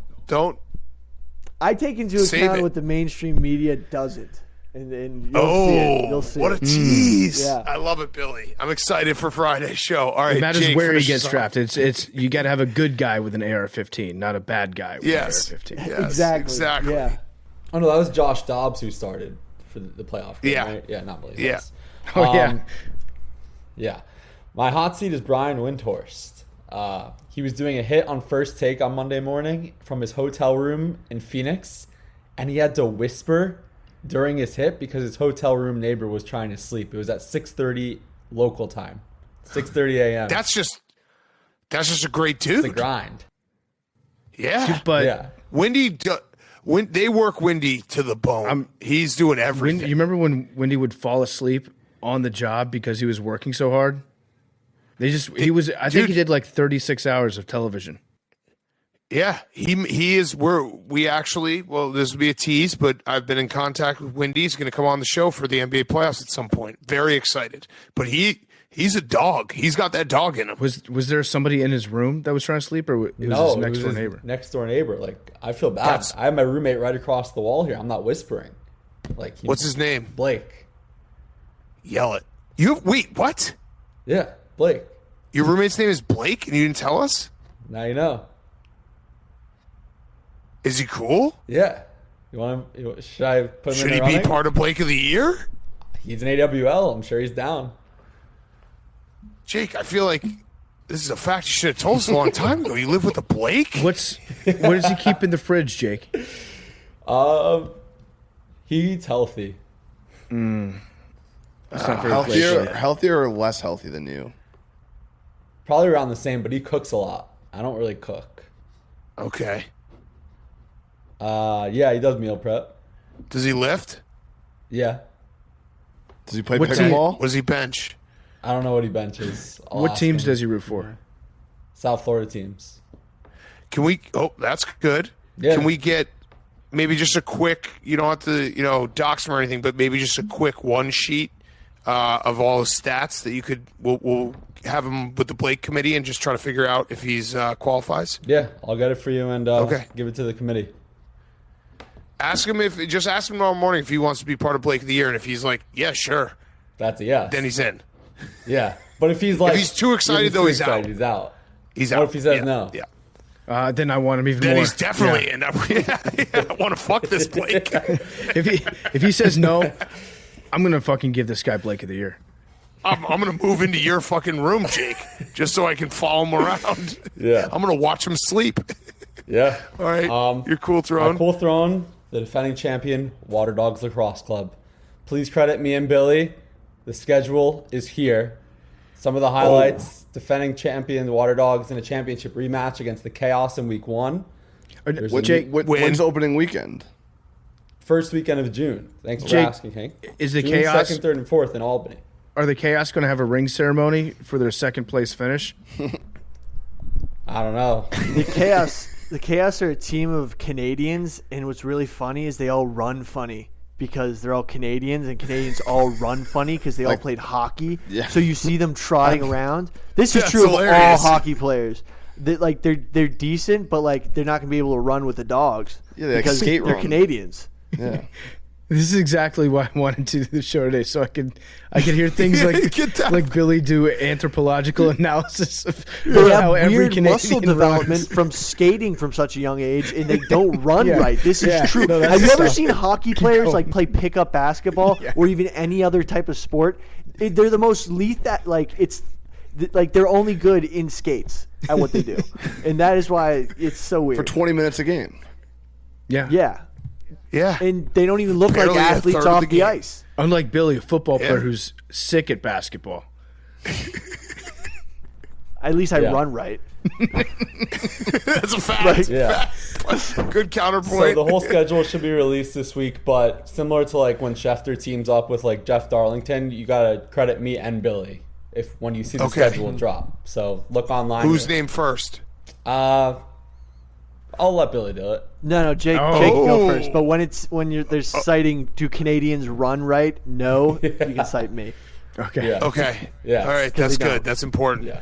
All right. I'm excited. We're Water Dogs. We're probably going to suck. Probably have a championship hangover. No, we signed a lot of great free agents the offseason. Is that going to mess up the Yeah. chemistry, though? No, because we need super some young team? guys. We're not a super team. That's the Redwoods. They got a lot of names, but they could just never, get it together and play as a team. And what week are we playing them, Jake? I think The that's Redwoods, week 2. week 2. Yeah. So Loss. Also, rumor is that they're bringing back the beer garden for the regular season. So if you want to challenge Billy, come to PLL games. Billy, Love should it. we be concerned that the guys that we signed, the free agent guys, they're just ring chasing right now? But if those guys want to work with the team and if they put in a great offseason, I think we're set for a dynasty. If they want to humble themselves? I mean, Why did we they ended ask the us for Whips- ring sizes? Did they ask you guys? yeah. Yeah. I think we just made it up. We ended the Whip Snakes. I did dynasty. just make up. Rabel texted me, and he texted me during March Madness. So everything was going on. And they texted me a week later. He's like, "Hey, about this," and I was just like, "PFT's at 12. I'm a 14." I think if you'd ask me, I'd just say regular. I literally just made up those numbers. I don't know why. They could be nowhere near. I was like, if it's the wrong size, I'll just put it on a necklace. Fuck it. So yeah, we're getting rings. All right. We're gonna go One ahead, last PFT. thing. I don't think anybody brought up Jalen Hurts. Max, you didn't bring up Jalen Hurts' new contract today. Broke the bank. I was holding a sweatshirt during the entire hot seat cool throne, hoping that somebody would say it. Yeah, I mean, I was wondering what you were doing. I didn't put when that you see together. these numbers, I think to myself, how come the Eagles have the only good general manager in football? to put together the cap numbers that Howie, and I love Howie because he's got the perfect name for Philadelphians to either be really excited about or really fucking despise, because you can say Howie like you're about to slit the guy's throat, or Howie like, let's fucking go, Howie. And and he knocked out of the park. It looks like a really, really team-friendly contract as far as the cap goes in the first 4 years. I don't understand how it works. I don't understand how it's like physically possible. It's like $8 million for the cap hit. Yeah, we need a capologist on this show. It's crazy. And also, I think Mahomes now is the 7th highest paid quarterback, which is pretty crazy. Yeah, That's how fast it goes. Josh Allen not at the top anymore. Russell Wilson's like 2, right? Oh no, Aaron Rodgers is 2, and then I think Wilson might be 3 after that. So Joe Burrow is stoked today. Yeah, he's going to get paid. Okay, so we have a great interview with Michael Rubin that we taped last week, and then we'll finish with FAQs and the lottery ball. Like I said, PFT was not in studio for that. It was only like 15 minutes. And then, we'll see everyone on Friday. Before we get to Michael Rubin, quick word from our friends at Pardon My Cheesesteak. It's delivery and pickup only restaurant brand, bringing you craveable cheesesteaks and loaded fries. Pardon My Cheesesteak has been on fire. We're everywhere right now. We're in stadiums. We got carts. We have been on fire, and I think if you are someone who has not tested it out, or maybe you tested it right when it started, we've started to perfect it. So we are very, very careful with which ghost kitchens we choose. We're making sure we give you the best cheesesteaks out there. We're now live in all 50 states. Whoa, we're live in Alaska? Yep. Can you find out where you can get in Alaska? Anchorage. Hell yes. I just made that up. We're live in Alaska. We're live in Hawaii. We're across 1,000 locations. I love the Chipotle cheesesteak. Delicious. Fries. Perfect. Little brownie bites at the end. The perfect meal. Order now at pardonmycheesesteak.com. Also available on Uber Eats, Grubhub, and DoorDash. So, thank you everyone who's been buying Pardon My Cheesesteak. We've been crushing it. We love making cheesesteaks for the people. So check it out again. Order at pardonmycheesesteak.com, or it is on Uber Eats, Grubhub, and DoorDash. Okay, here is Michael Rubin. Okay, we now welcome on recurring guest. He has been on before. It is Michael Rubin, CEO, founder of Fanatics. Used to be co-owner of the Sixers, no longer. Is that officially done? That is officially done. Okay, so let's start there. So first of all, thank you for coming back on. We love having you on, talking some business, talking some sports. Do you think you were the curse because the minute you sold your portion of the Sixers, Joel Embiid wins the MVP? It's facts. I said the second I sold, I went out and said the Sixers are winning the championship this year. I fully believe that's happening.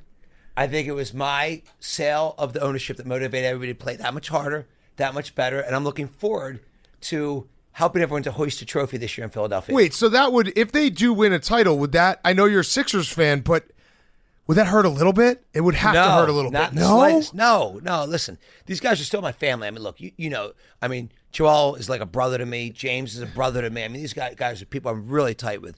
Josh Harris, Splits are a family to me. No, these guys are absolute family. The only team that I really care about in the world, I'd say, is the Sixers, and then that is my team. Right. Mm-hmm. Okay, all right. So you're still rooting for that, but that would drive me nuts if they won the. No, I'd be so happy. Okay, and I got to tell you something. It's so much more relieving and so much more peaceful to know that I can help in any way I want without 17 people looking at me and accusing me of everything in the world. Yeah. Do you get a ring if you guys win? I get a mental ring. I mean, I probably would get a ring. But you just make your own too. I'll tell you something. There is nothing that would make me happier this year than for the Sixers to win a championship, and I think we can do it. I think, the team is really gelling together. The chemistry's there. It's exciting. People are really locked in. And I got to tell you something. I talked to, Joe, James, Doc, Josh, Blitz. I talked to these guys as much as I did when I was the third largest on the team. So from my perspective, it just got too complicated with Fanatics. We have thousands of individual deals with athletes. You're not allowed to do that. We're taking bets, on the Sixers. We're in business with agents. You're not allowed to do that. We have players that own part of the company in the NBA. We bought Mitchell Ness together with a bunch of players, so it was just too complicated. But I mean, this is my team. Was that the main reason why you decided to move on from the Sixers, was because Fanatics was getting into sports gambling? And is there like a hard and fast rule in the NBA where if you're involved in owning a gambling company, you can't also own a team? Yeah, there were like 10 hard and fast rules that I think that didn't work for us anymore. So, the reality is when I bought my stake in the Sixers in 2011, Fanatics was a small business. It was I think a $250 million business. The business this year is approaching, it's that original business, just the merchandise business, which is one of our three businesses. That's more than $6 billion today. Now we've launched the collectibles business. We've launched the online sports betting iGaming business. And we have such a massive opportunity with Fanatics to build this into really the only, global digital sports platform where a fan can do anything they want, with us digitally. And it went from a benefit early on as kind of a business development benefit to it really became, if I'm being blunt, it was getting in the way of Fanatics' success. And so for me to be able to be locked in and focused on how do I create the best experience for fans and the best business with Fanatics, while at the same time being free to help the Sixers in any way I can. Yeah. I mean, that's winning. So then now, are you closing the door on sports ownership going forward? Because that is like every rich guy's dream. Like we always talk about closed. You're closed. Closed. See, that's a red flag to us. Yeah, we've said, we have the long-standing take that like people criticize Elon Musk for a lot of things. The only thing the number one like red flag is that guy has so much money he doesn't want to buy an NFL team. Like that's what rich guys should do. They should buy an NFL team because that's cool. That's what I would do. That's what PFT would do. That's what everyone in this room would do. So are you now? We're going to put you in the weirdo pile. Yeah. First of all, I am weird, so that's fine. And put me in that you do pile. embrace it, yeah. Look, here's the reality. I have the most exciting. I'm the luckiest person on the planet. I get to wake up every day, go to bed every night, work 18 hours a day, figuring out how can we keep developing Fanatics. And we are in the first quarter of this game, and we're barely getting started. We have so much to do to improve at everything that we do. And by the way, we'll enter new businesses over time. So for me, that's intoxicating to me. That's so exciting. Mm-hmm. And I think I learned a ton, and I think added a lot of value to the Sixers. But, for me, the opportunity to build Fanatics into one of the most valuable companies in the world, I think I don't want anything to get in the way of that, and sports ownership would be in the way of that. At the same time, we also, let's keep this real. Like, if you want to have a real talk, why do rich guys want to own sports teams? Because they want access, we don't need it. We don't need it. Yeah. I live in the epicenter of sports. We're doing the coolest things in sports. I mean, I'm fortunate that I get to work with the best athletes, the best owners, the best, leaders in sports. I work with the best people across, sports and entertainment. So I've got the funnest job in the world. Right. Yeah. Right. That makes sense. It does. You mentioned Josh Harris, owner of the Sixers. Do you think he's going to be a good owner of the Washington Commanders? Well, first, that's assuming he does. By the Washington smart. Commanders. Just tell me yes. Just tell me yes. You know what? You're a smart guy. Yeah. Honestly, I got a 780 on my SATs combined. Okay, so would you misspell your name? Probably. I think I was drunk from the night before. So yeah. Look, I believe that Josh will get this done. That's my prediction. All right. And I'm rooting for him. And look, that won't be popular in Philadelphia, but I think he grew up in Washington. I think he would be a really good owner of that team, and I think he'll work his ass off to get that team to be a Super Bowl contender. And it'll be complicated for people in Philadelphia to understand, but you know what? He bleeds for the Sixers, and he bleeds for he'll bleed for whatever team it's part of. And what I'll tell you is, and you guys know this because you have athletes on here all the time. Like, sports is a business. You get traded. James Harden bled for the Rockets until he came to the Sixers. Now he bleeds for the Sixers. People bleed for the team that they own a part of, and I think you can do a good job, with both teams. And I think he will. And I think that's a little controversial, by the way. A lot of people say, like, Michael, like, fuck you. You can't, own, the Philadelphia Sixers and a team in a competing NFC. But I think he's going to work his ass off to be a great owner of both teams. I'm excited about that. And at the end of the day, he can just remind people from Philadelphia, listen, we both hate Dallas. Fuck the Cowboys. There you go. So we got some mutual hatred on our side, which sometimes is a better bonding experience than actually rooting for the same team. You know what the most important thing is? Josh has one responsibility in Philadelphia, and that's to be a perennial winner of NBA championship, You got to get chips. That's his job. And you know what? The team's very good, but we haven't proven shit yet until you win championships. And you know, if he can win championships, you know, and build a real dynasty, everyone's going to love that. And that's what he's got to do for the Philadelphia Sixers. That's what he wants to do.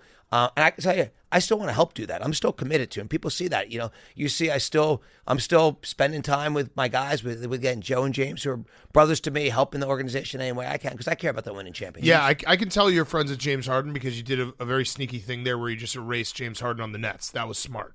You're like, he bled for the Rockets, he bleeds for the Sixers. Wait, he played for the Nets? Yeah, exactly. That's real friendship. Like 5 games. I forgot about that. That's real friendship. Just pretend. Yeah. We just memory hold that whole thing. Yeah, I mean, if you look at it, the Sixers on paper, they're definitely one of the more talented teams in the NBA, and they should make some noise.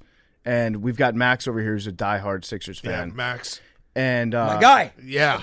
Well, if things go bad, he'll start motherfucking everyone. And you know what? He should. Yeah. Because it's the Sixers' responsibility to win championships. Again, when you own a team, that is your responsibility to win championships. Each year you do that and you don't win a championship, you suck. So what, like, not talking about Josh because I think he is a good owner, but let's talk about just owners in other sports. The thing that we always struggle with as fans is like why an owner doesn't take every advantage they can to try to put out a championship team, whether it be coaching staff, like where there's not salary cap, right? Coaching staff, facilities. We saw that report with the NFL teams where some teams were getting like an F- in strength and conditioning and stuff. What's the disconnect? Why are people just buying teams and then when they buy the team, they're like, well, I've done my job? Look, I think different people buy teams for different reasons, different people in different financial situations. I can tell you, if I were a fan, what I would want out of my owner is someone who had one goal, which is to win championships for their city. That's what matters. I could tell you, the Sixers haven't succeeded yet in 11 years that, you know, the ownership group has owned the team, but that is the only goal that everybody is thinking about. And I think if an owner's not doing that, they're probably not the right person to own the team. Yeah. And by the way, look, some people say, look, this is a good business. It's a good investment. You know, it makes money. It is. But I got to tell you something. That is secondary. Like, you own a team, you better wake up and go to bed figuring out how to get chips. Yeah. I agree 100%. I think that's how we would run a team. But there's a lot of people, especially in baseball, I've noticed, they figured out that you don't have to be good to make a lot of money, and then that hurts the sport as a whole. Look, competition's great. You want as much competition as possible, and you want to make sure that people like you want in the NFL 32 teams competing to win the Super Bowl. In the NBA, you want 30 teams competing to win the NBA championship, and that's what it's all about. Yeah. And now you guys are getting involved in hockey too, right? I saw that Fanatics you guys are doing the jerseys for the NHL. Yeah. Absolutely. Yeah. Have you heard anything from the fans? Because hockey fans, it takes them a while to adjust to anything. They're like a throwback bunch for the most part. Hockey fans are incredible fans. They're incredibly passionate. They care about the teams. I mean, they have some of the most passionate fans of any sport in the world. Yeah. So have you guys heard any feedback? Have you started the design process for figuring out what these jerseys are going to look like? Because it's 2024 that it's going to get started with you guys. Yeah, so we start. We'll start in about 2 years. We'll be on ice. We are super excited to do it. What people don't know today is we make so many jerseys already. So today, everything in baseball, Nike is made by Fanatics. In the NFL, made by Fanatics. So we've been making tremendous amounts of Nike licensed products for years. It's been an incredibly successful partnership. We've broadened the assortment. Fans have loved it. Look, you're right. Fans don't like a switch. I mean, that's just a normal thing. I think when it went from Reebok to Nike, fans complained. Yeah. But by the way, we got lots of things we need to do to be better as well. Like, we're always pushing the envelope. And I can tell you, we make today about 70% of the hockey jerseys in the market today. And those fans love that jersey. If you look at the customer satisfaction ratings, what do they say about the jersey? They love the jersey. It's a better jersey than what was out there previously. But we got to keep getting better. There's things that we haven't done well. And like when I look at ourselves, I don't say, like, here's what we do well. I'm like, here's what we suck at and here's what we need to be better at. And we're thinking about that every day. So we were talking before about, the sales in terms of different championship teams. I don't want you to trash any team, but can you give me a team or college team or pro that you were shocked by, where you're like, oh my God, look at how rabid this fan base was? What you generally look for is teams with great heritage that haven't won for a long time. So, like, if you want to say what would be an incredible hot market, people are going to hate me for saying this. This is not who I'm rooting for. This is who would be great for Fanatics business. Dallas Cowboys. That would be incredible. Now I'm certainly the Eagles are my guys. That's lots of friends who play on the team. Always rooting for the Eagles. Was happy they got to the Super Bowl, but they didn't get it done this year. I'm looking forward to them getting it done next year. Yeah. So what would be a team though that we didn't expect? Like, or maybe it's college. Where you're like, oh wow, that was shocking. I'll give you some examples of teams you wouldn't expect. Like the Buffalo Bills would be spectacular for business. Yeah. Because they have great heritage. That could be a shocker to you. I think everybody in Buffalo would buy $500 worth of merchandise. Yeah. Like the Browns. Actually, think about everyone who grew up in Buffalo or has any connectivity to Buffalo would buy $500 in merchandise. Yeah. Well, the Browns. Browns are good. Browns Are Lions. good. Yeah. Steelers. It's been so hard. It's been so long for the Lions. I know. I'm not sure that I'm not sure that I know that answer. But it's fascinating to me because then you also have like the big city. Like, would you rather have the Bills win the first one forever? Or like the Giants. I would assume the Giants still would trump everything.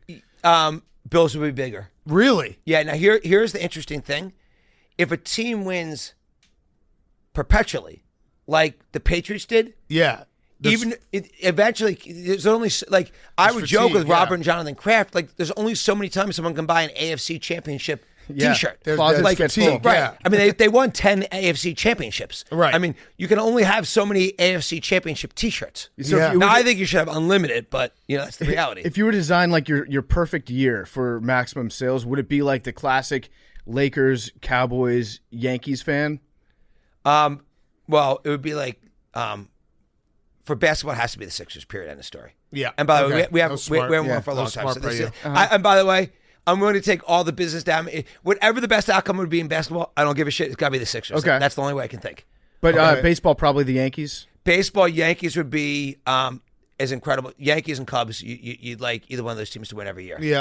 Yeah, keep guessing. Let's go. So hockey, what would be the biggest market in hockey? Probably maybe the Maple Leafs? Or maybe Maple Leafs would be insane. Yeah. Would be insane. Red Wings maybe. Red Wings would be great. Yeah. Your guys, Blackhawks, they're not going to be back in a long time. But I'm rooting for you. Yeah. I feel like everybody in Washington For the first pick. got some Capitals merch too when Capitals we finally were won great. the Stanley Cup. They were great. They were great. A lot of Ovi jerseys. They were great. Now, what about slam ball? I heard that you're investing in slam ball. Which slam ball team would move most merchandise? I'm going to have to, honestly, Big Cat's my advisor for slam ball. Yes. So he would know who the best teams would be. Who would that be, Big Cat? It's the Dragons.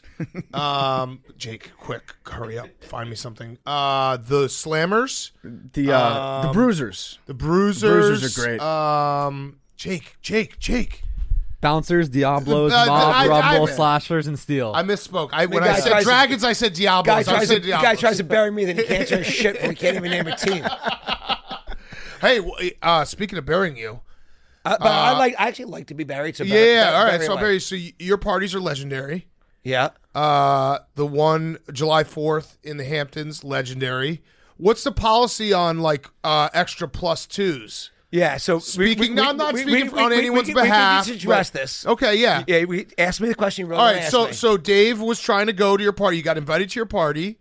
I think the story is that his girlfriend, lovely woman, so Dave Silvana. It was Dave and Silvana, yeah. And then Silvana's sister and her boyfriend. They wanted 2 more tickets so they could all go, and you said absolutely not, Dave, and spit in his face. That's close. Okay, so let me give you So you did spit in his face? No. Let me give you the real story. So first let me start with saying I love Dave. Yes. Okay, all love for Dave. He was a dumbass. Okay? Oh. He was a dumbass. Okay. So that party has 350 people that come. Dave was lucky to be invited. Ooh. I'm just being honest. It's not going to go well. Okay. No. Dave was lucky to be invited. We have, again, 350 people. You know who comes to this party. And Dave... And by the way, we invite 400 people, 350 people come. Like basically everyone who's invited comes to the party. Yeah. And we reached out to say, hey, are you coming? He said, well, I need to bring 3 people with me. There was not, by the way, Jay-Z and Beyonce don't bring 3 people with them. Drake's not bringing 3 people with him. And so I love Dave, and I say this with lots of love for Dave. Like we were like, is he serious? And then someone sent me, my kid sent me, because she watches, Kylie watches. BFFs. Yeah, with Dave with Josh. And yeah. So Brianna. and she sent me the clip of Dave saying that I was dead to him and he was never coming to my party again, so we didn't invite him last year. Oh. Yeah. So we got to fix this. Yeah, he's out for the No, we got to fix this. Yeah. You got to invite him this year. It's not happening. Why? Listen. Put him on for 4. Yeah, listen. Let me tell you what I did with the white party this year. At the end of the year, we said who were the 75 people that added the least value. We cut them. It was like a football team. You guys like grade people on party performance? We do. How do you do that? What makes for a good party guest? By the way, you want someone who's people are going to love being around, who are going to be life of the party, who are going to add value there. Yeah. By the way, I had someone offer me $1 million to get 2 people in last year to the party. They said, I'll donate $1 million to your charity. I'm like, you can't buy your way into this party. Why is this party so cool? Now I want to go. If you've seen the pictures, it's basically... It's pretty pretty much like every. But Dave was invited to come with his girlfriend, but it wasn't good enough. He had to bring he was bringing his grandma. Listen, I understand the spot he was in. If your girlfriend's sister wants to come too, it's tough, and they're sometimes visiting. You gotta leave people at home. Okay, I would bring so much value to this party. I get beer pong started at like 4 o'clock in the afternoon. The party starts at 5 p.m. Yeah, I'd show up early. That's how good of a guest I would be. So I don't know if you guys know, this year at the party, unfortunately, we've had, with only 350 people coming, we've had some significant accidents at the party over the past 2 years. Okay. The first accident that happened was, I want to make sure I get this right. Charlie D'Amelio sliced Dixie D'Amelio's finger trying to cut a bagel at 3 o'clock in the morning. Okay. That led to several stitches. That was year one's accident. So we actually thought we would be really prepared, and we brought in medical staff for the party, because even though there's 350 people, we had a whole, medical SWAT team there. And crazy. So I went to the back. So after like 12 people performed, just like this incredible, like just natural performances that broke out of the party. I went to the boys' room, and I knew I was turning 50 this year. And so my 50th birthday was coming a couple weeks up, which was pretty depressing to me. And so Joel Embiid's running out to me, Michael, you got to come here. You got to come here. Camille got hurt. This is my girlfriend. He goes, Camille got really hurt. I'm like, remember this. Yeah. I'm like, Joe, like stop. Like, I'm not falling for this. Right. Like, I'm like, no, you're not tricking me. And then they're like, you got to go upstairs. And all of a sudden, we just had my third daughter, our second daughter together a few weeks earlier. Thank you. And so she fainted. Now, I would say, the truth be told, that she tried to drink with the boys and wasn't able to handle herself. Yep. She's still going with fainting. It's a real debate within the Rubin household. I would probably side with you on this. Of course. Yeah, this is correct. No matter, and she actually gets mad at me when I tell her this. She's going with a faint. I'm going with, but anyway, she fell over and hurt herself very badly. So I had to leave at 12:15 the party. Why'd you have to leave? Because she had to go to the hospital. They thought she had That's why you got the medical tent. The medical, like, hey, send him off. This is my party. So I'm going to be honest with you. So the EMT doctor comes in the room. Joelle was in the room, and they're like, her neck could be broken. I'm like, she's fine. Give her a drink. Like, don't worry about it. I'm like, she's good. Like, put her back in the game. Who cares? I love it. And Joelle screaming, like, I've had this happen. You've got to go to the hospital right now. And someone else is screaming at me. And so obviously I was like, do I leave my 300 friends here, or do I go to the hospital and be a good guy? And so I made the decision I had to make. All right, so that was probably better. I don't want to say it's the right decision. No, it was in the long term. Now I'm in the hospital, and like literally as I'm getting there, someone else shows up, like one of our friends, and I'm like, Camille's like, why are you here? She's like, oh my God, when Drake got up and started performing, I jumped into a speaker, she had blood coming out of her head. Oh my God. She cracked her head open. So literally I'm in the hospital, and I've got Camille there waiting. I've got this other friend of mine, BJ, there, who's got blood squirting out of her head, who needed like 20 stitches in her head. So we've now had, with a total of 350 people, we've had like 3 real accidents in 2 years. You need to do the party at the hospital. Well, that would be a good idea. That would be a good idea. But we're now increasing the medical staff this year. But the party starts at 5 p.m. It goes till 4 a.m. And I came back from the hospital. I, of course, left Camille in the hospital once I knew she was going to live. Right. Yeah. Right. I'm like, vital signs I'm coming good, back in hot. Yeah, I'm FaceTiming Trav. I'm like, Trav, I'm coming back in hot. And there were about 200 people left when I got back, and we went into high gear. From the 2 to 4 a.m. was strong this year. That's the mark of a good party. If at least 5% of your guests go to the hospital afterwards, you did your job. Well, I think right now we're running 0.5% in cash. We can bump those numbers needing up. medical assistance. Yeah. Get like a bouncy air cast. We also Billy at this point. We also had a nameless person who was drunk out of control I was friends with who had to get thrown out and then try to sneak back in as a waiter who got thrown out last year. Oh, wow. But we have 90 security at the party. Like, this is like... I would imagine. Yeah, it's a lot of very famous people.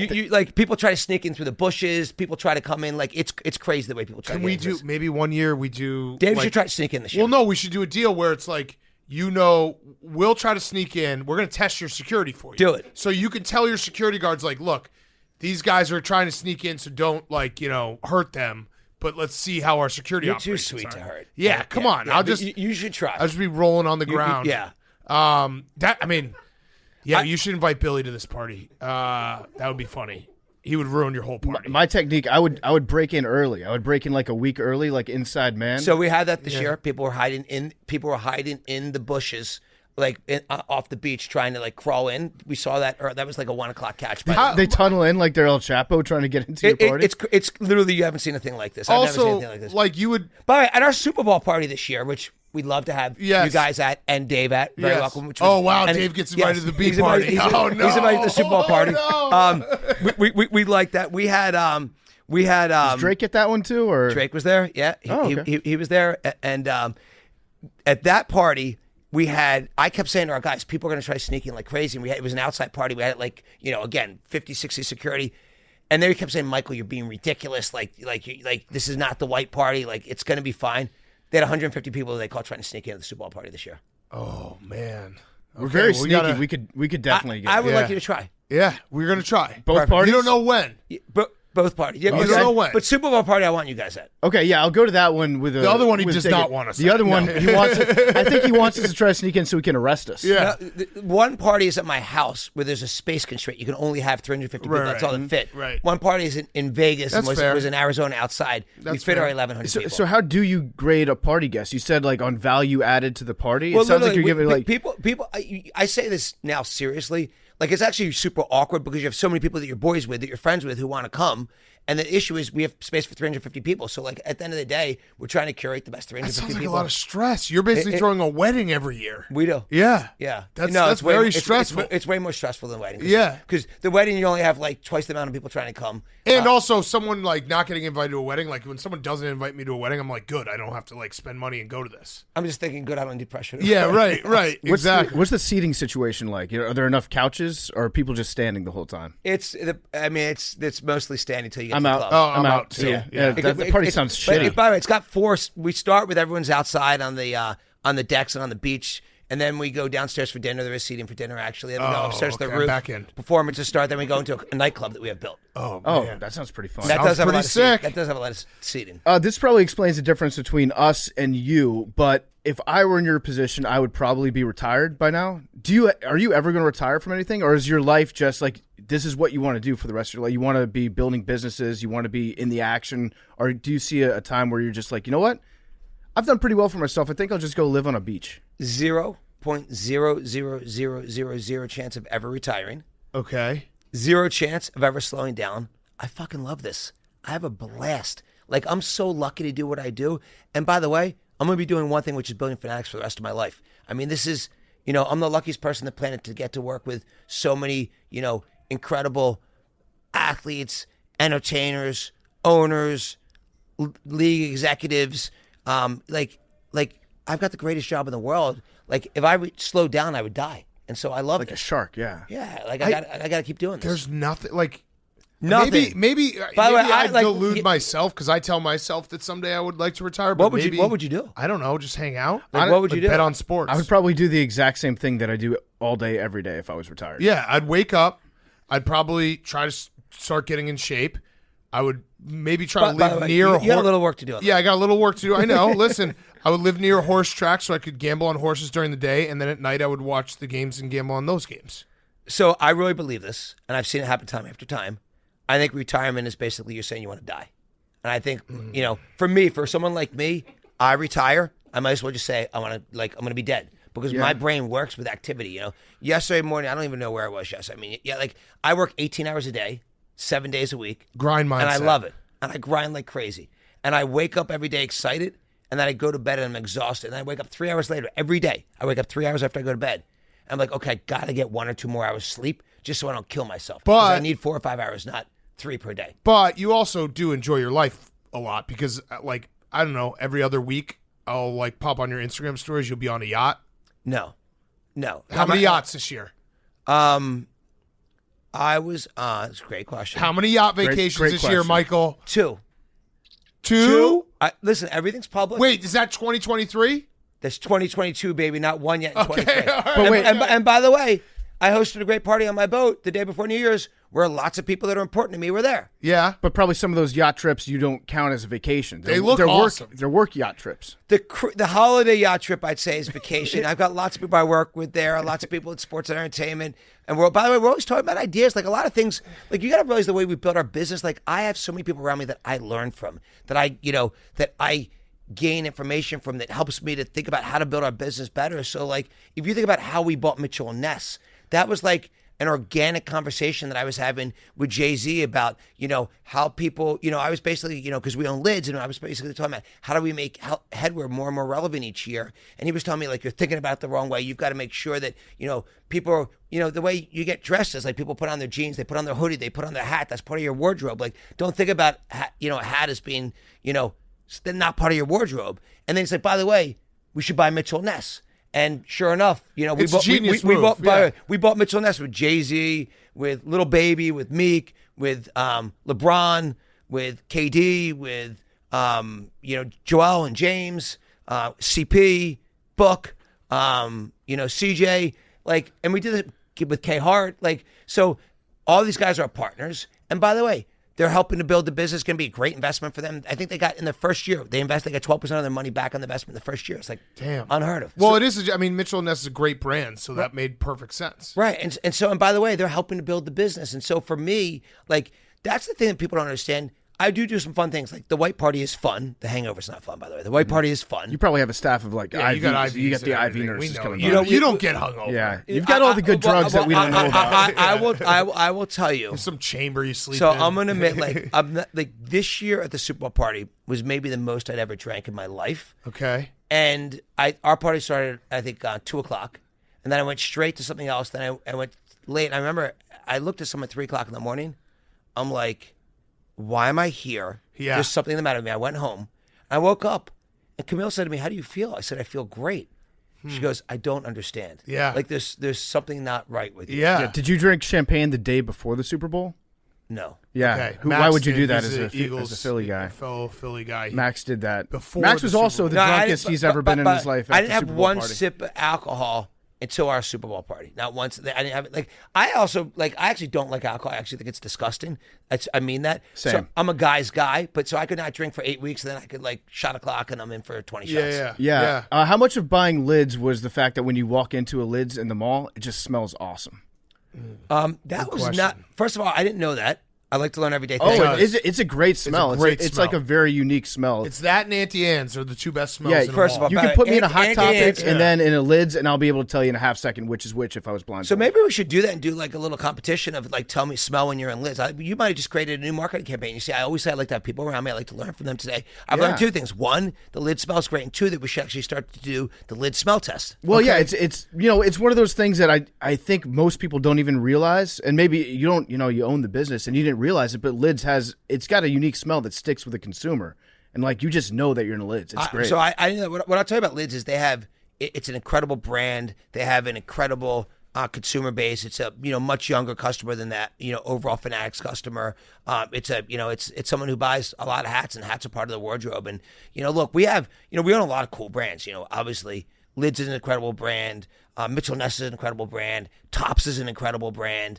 And Fanatics is really where you get everything in sports. So I got an idea for you. Ready for this one? Because you like being around ideas, guys. What about selling extra flammable jerseys? So if you know Extra a guy's flammable. if you know a guy's about to get traded or leave a team, because there's nothing more pathetic than when someone tries to burn a jersey and it like doesn't fully burn. So it's special jerseys that you buy and you're like extra flammable. Unless this was for like David Blaine, I'm probably thinking it's not going to be very good for our insurance. Okay, Like, all right. Well, no bad ideas. ideas, right? No bad ideas. No bad ideas. Yeah. No bad But you make ideas. them sign a waiver. I'm actually liking the smell test better.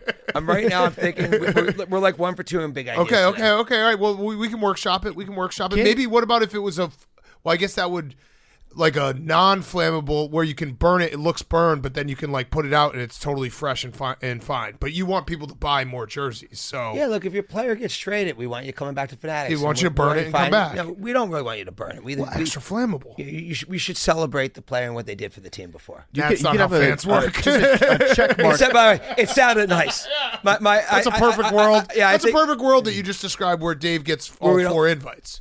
Yeah, that's never happened. Yeah, when you check out on the website, it says like I consent to giving you my If Dave information. comes back, sign me up. and says, "Listen, I was a little ahead of myself. Do I you should- know I- who I Dave should- is? I shouldn't have asked Do for you a plus know? 4. I'd really like to come with my girlfriend on my own. No chance. I would think about it. Other than that, I'm going to love him forever.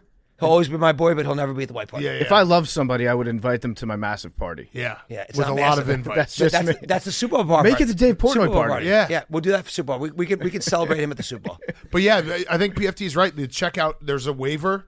Yeah, And then also you can order Flammable. Like, I you can agree order to how just- flammable. Yeah, like I want a extra new flammable. bomb flammable. medium flammable. It's just like I'm size. just It's think- no different I'm than just ordering a thinking different the flammable size. products aren't going to be a big category for us. All right, I'm just listen. but If I'm you ready for- sold extra flammable jerseys like Packers jerseys for Aaron Rodgers fans, it would be awesome. Well, Bonfire. I'll tell you what's going to be really exciting.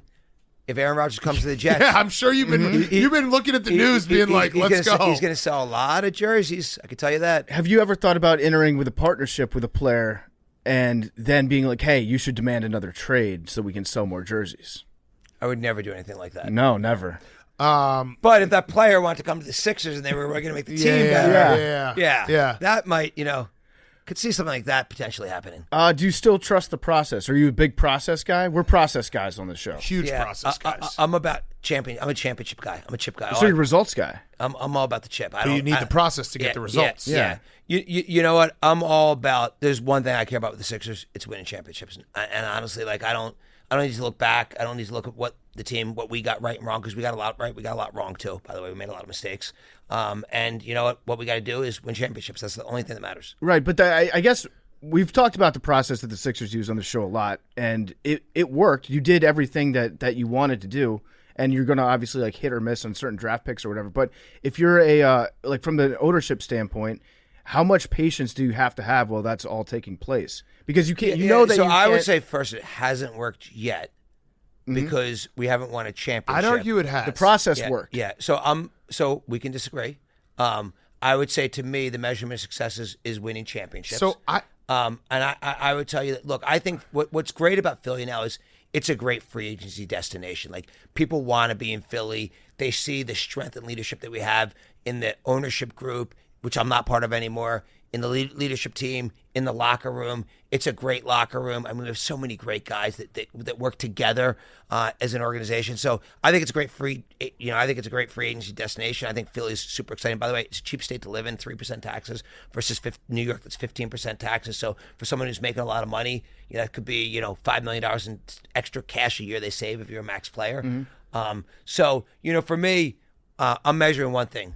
Chips. I think the process worked because I think that winning a championship is so hard, and it is. You have a 3% chance, right? And, Like it's more like putting out a contending team for a stretch of time, and then everything else is kind of, it's a little bit up to luck. So I'm calling bullshit on you. Okay. Because when our mutual friend just walked in here, and Ron, and you gave him shit for not winning the Final Four. Yeah. He said, well, we got to the Final Four, and you said you're a loser. Well, yeah, because he was like, well, I was happy they got to the Final Four. Like, you. Right. So you're asking me to be happy about a process because we have a contender. But you have to. I'm that gonna was be happy the, when we have championships. But that was the first Final Four Miami had ever been to. You're going both ways. No. That was the first Final Four Miami had ever been Pick to. a place on the street to if they stay can on build one a side of the road. sustained, team that goes to the Final Four multiple years, that's different. Like that was the first time. I understand he could be happy. So but, who's your team? Who's your favorite team? probably the Bears. And so if the Bears They have not built anything. So if the Bears got your championship, didn't win, you'd be happy after they lost in the Super Bowl? If the Bears got to a point, well, actually, we You're had this basically telling debate. me We had you this accept debate. No. defeat. You're not really a winner. We You're actually not had pushing this hard debate, and you're now about to lose this debate. We had this debate because we said that would you rather, if Commanders fan, Bears fan, our teams suck. We said in the next 50 years, if you won one title but missed the playoffs all the other 49 years, or you could lose the Super Bowl 15 times. We said we'd take losing the Super Bowl 15 times because that would be some sick. Like you win a lot of NFC Championship games. That would be awesome. That's a lot of partying that It'd you be get to really do. good. So many Super Bowls you get to go to. That's a real. It's loser talk. We know it's loser right. talk. That's a complicated. I agree. That's a complicated. Yeah, because like listen, it would suck never to win one, but you'd also have a lot of great memories. From a business standpoint, think about how many more NFC Championship T-shirts that you could sell if you go to 15 Super Bowls than if you just win one Super Bowl. Yeah. 15 Super Bowls kind of a dynasty. If you think about something from a fan's perspective, you care about one thing: winning championships. No, that's true. But listen. We've muddied the waters. You need to here. start marketing more to losers. That's your problem. Yeah. You got to get in the loser demographic. I'm on it. Yeah, I always love the process because I think it's very rare in sports where a team goes all in on a strategy and tells the fans, because a lot of times what happens with ownership is they will tell you one thing and be doing another. And so the transparency of the process is what we're fans of, where it's like if you give it to me straight, I can deal with it. I think communication in whatever you do is one of the most important things in life. And what I've learned is there's many complicated situations and people don't know how to communicate. By the way, including in locker rooms, in sports, in business. Like to me, when you got something you got to deal with it, just fucking deal with it. Yeah. Like that. I'm always like, I hate I'm something's festering in my brain, but like I don't work that way. Like I got an issue with you, I'm gonna go grab you and tell you. I see two people that I work with that are like each whining at me like, guys, get in the fucking office and let's solve this. Yeah. Like let's not have this bullshit and kill brain cells. So to me, communication's everything. And so when you talk about communicating with the fan base, of course they're gonna appreciate honesty and transparency and telling them the truth. Which is why I tell you all the things, we screw shit up all the time too. Yeah. All right, so this has been awesome. I have one last question for you. Rowback question, promo code TAKE, 20% off first purchase. Joggers, Q-zips, polos, hoodies, great golf gear. Rowback.com, promo code TAKE. Let's do a headline grab. I feel like you got to do this with anyone who's got crazy wealth like you. Hold on, I want to know first, what are we promoting? Rowback, rowback.com. Educate me. Great gear. You should buy them. They're the best joggers, performance hoodies, polos, Q-zips. It basically is. Do you want me to go buy one today? Yeah, we have some. We have some for you. I want to buy one with. No, you will love this hoodie. I want to buy one. What size are you? Medium? I'm small now. Baby. You're small now. We're gonna give you some right now. I used to be extra large. So you do look great. I want your diet tips. You just go no carbs. The shot. Yeah. Okay. the question I had for you, we have to ask this for a headline grab. Michael Rubin, will you ever run for president?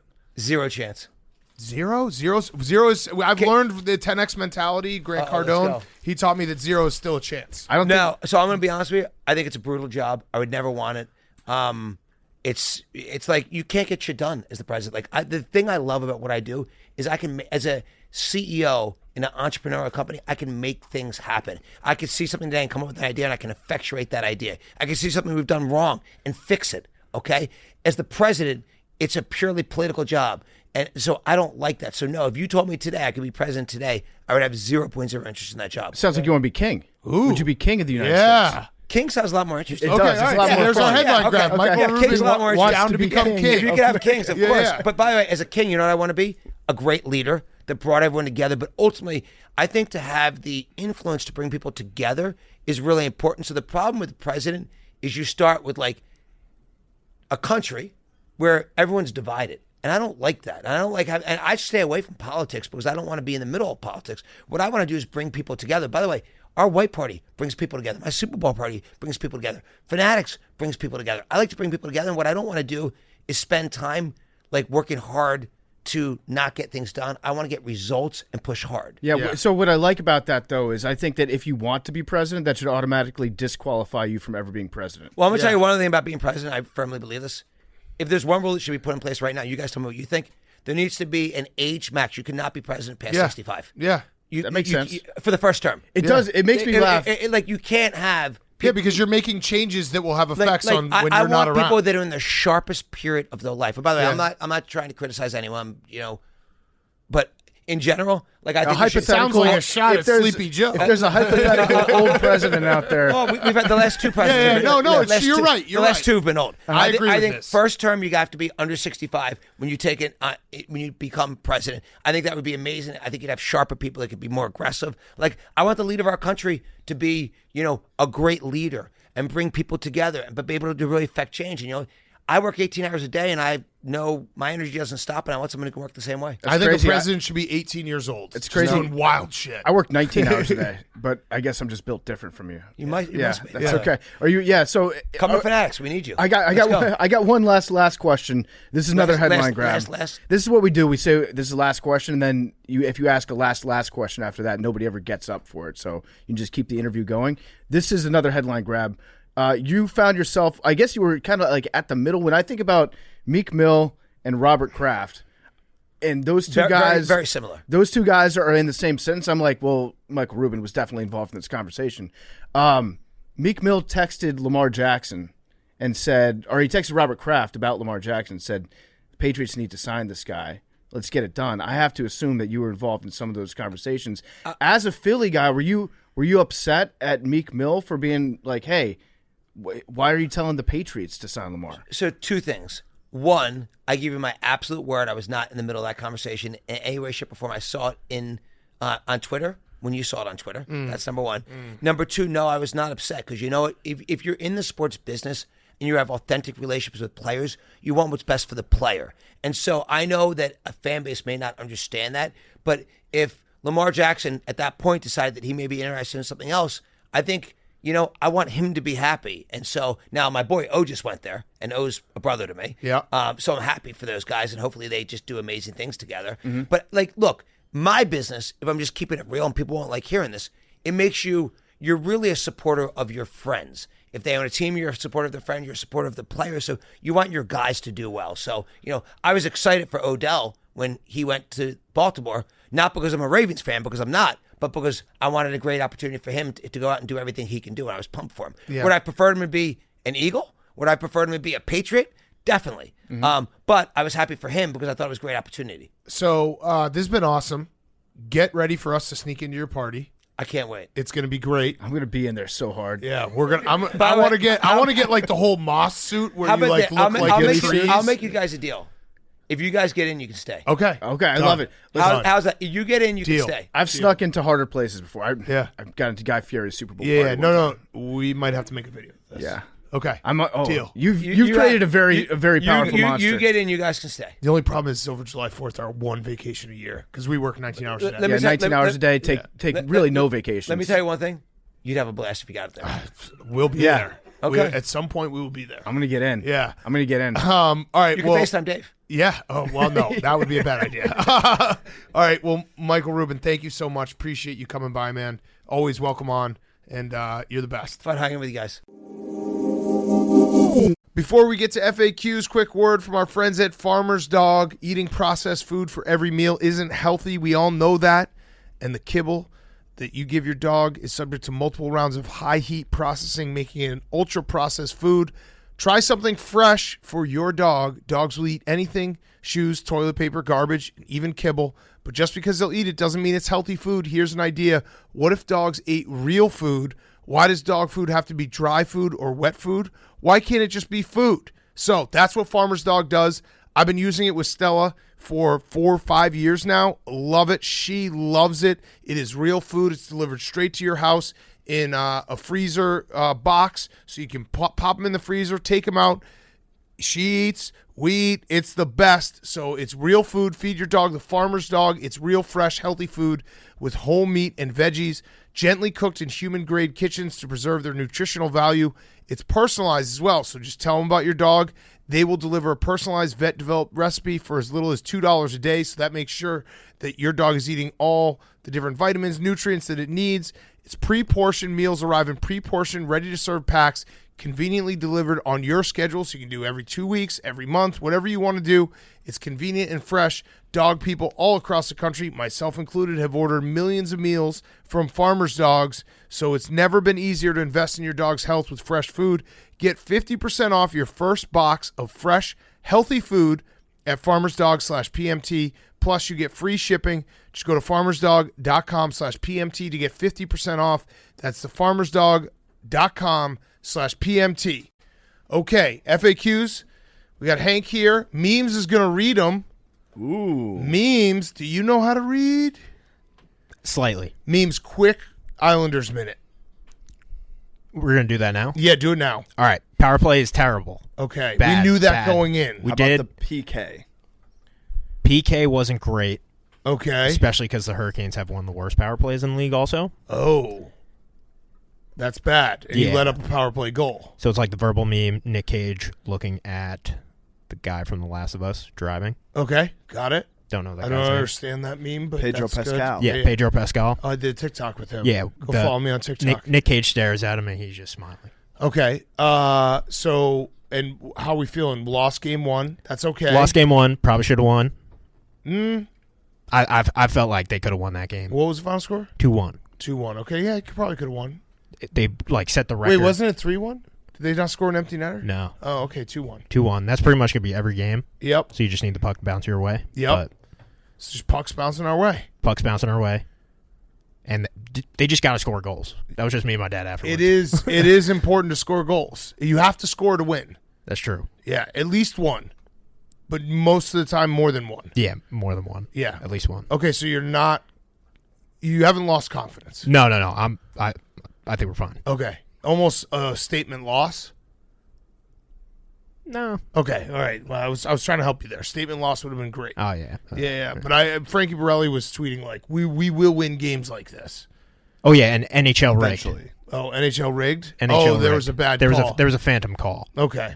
All right. Well, it's NHL. It's time to talk about, late hits or guys leaving their feet and slow-mo and all that stuff with NHL playoffs. Yeah, but this one was just like he slapped the stick, and they just called slashing, and then they wound up scoring on it. Bullshit. That's your least favorite penalty, Hank. Slashing. Okay. That wasn't like a joke or anything. It was just, I was just leaning into you being a puckhead. Got it. Yeah. Wait, well, what is your least favorite penalty? I hate it when they shoot it at the boards and they mean to shoot it and it goes over. It's delay a game. Yeah. That's Okay. bullshit. Yeah. Puck out of bounds. All right. Go ahead. FAQs. Sup, fellas? Sup. Want to throw a hypothetical out there. Ooh. Let's assume you're all in studio, recording an episode when a fight to the death breaks out. Who do you think goes after who? And who is the last man standing? Love you guys. Well, I feel like it would matter how a fight to death doesn't just break out. Okay, well, I mean, let's just say it did hypothetically. I know Billy would go for me right away. He's had that in his eyes for years. I think what would happen is PFT would help me beat the fuck out of Billy, and we would kill Billy. I think Max would probably squash Jake right away, or would you go straight for Hank? I would probably go for Jake. No offense, Jake, but we have had some tough history where you've alphaed me. So I would probably just have to take you out before you could take me out. I think Max. I have loyalty. Are we counting memes in here too? If Memes is in here, he's going down first. Memes is a tough motherfucker. I think Max. I have Max in. Like, Max is one of my guys now. Like, he's very loyal to me. I think I could be like, Max, go kill everyone, and then at the end be like, Max, now kill yourself. And he would just do that. And I would survive. Fair? Yeah, Yeah. for You sure. take one out. Yeah. Yeah. I just walk out of the room before it's No, you started. can't do that. Billy, what would you I do? just kill You would myself. There's definitely no go way. for me, Billy. You know you would. No, if it's the typical setup of it, Hank would definitely go for Jake first, meaning I'd have a free reign. I think if it was like a zombie virus thing where we all just went berserk and try to kill each other, that your proximity to PFT leaves me free. So then the only time is I have to get Max before he can get out from the behind there. And little do you guys know, So I then have it's an the axe. winner of it would be the winner of PFT versus Big Cat, winner of me versus Jake, and then the winner versus Billy and Max. But Max would win that. No, but Max is in the corner. He's disadvantaged by his positioning. I can close him off. I could come from over the top. Okay. But he's not going to be able to get out of there fast enough. So if I can get to him early enough, I think I have advantage. And then Hank and Jake, I think, is going to take a little longer. Wow. He said that's going to be a 12-round Hank, fight. we're teaming up and taking down Billy now. No. I'm saying this is like... Yeah, you're saying no alliances everyone's- because in reality, if there were alliances, PFT and I would ally, and then we'd probably like do rocks, paper, scissors, shoot to see who has to kill themselves at the end. Like we would waste everyone and then be like, all right, now one of us has to go. So then I'd be in the corner. Hopefully my early jump gets Max, and then I have to turn around and deal with what's going on here. 'Cause Max, then- you would. One thing about Max, he would fuck Billy up. yeah, That is the thing about me. Yeah, that About a is guy the thing like me. about. Yeah, he would fuck you up, Billy. When's Rough and Rowdy?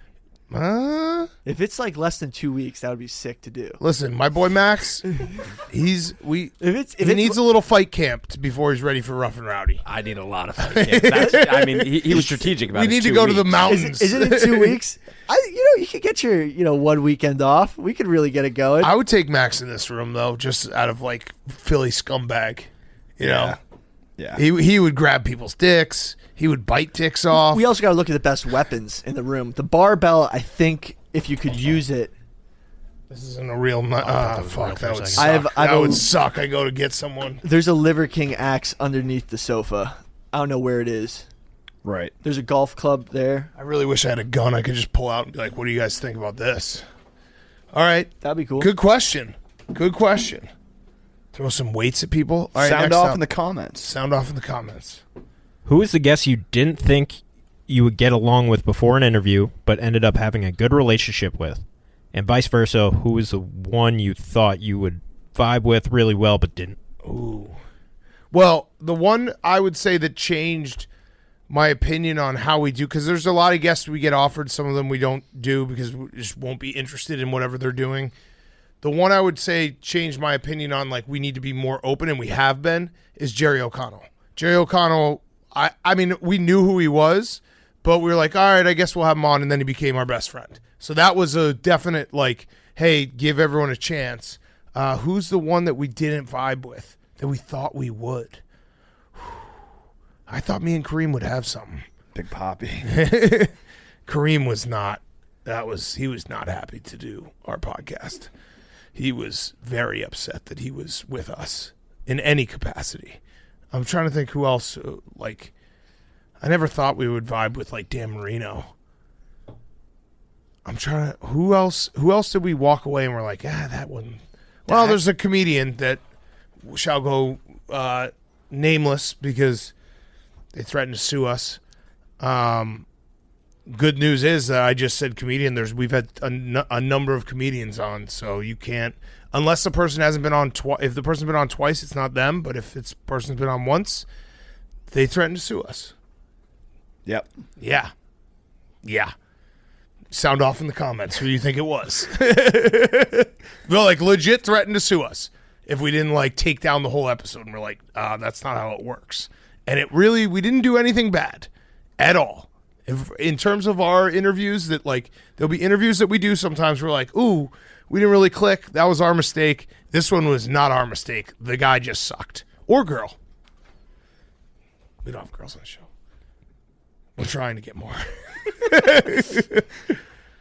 How much work behind the scenes gets put into something like the golf video? Between everyone's schedule, camera crews, getting the okay from a course, and editing. I don't know what's taking so long. Well, I could start. I had to get up at 5 a.m. That was pretty tough.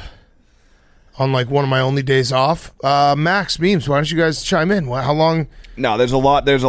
Me and Max have gone through. I'm now in the process here.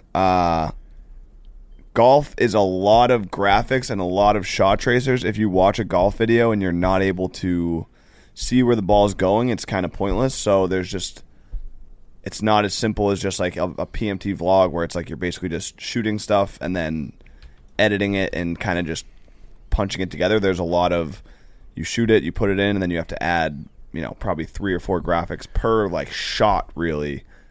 So it's a lot. From my perspective, it seems like a lot because when we go out there, we had 4 people with cameras, and after every hole, we had to do a clap to reset the cameras so that they can go back and look at the footage.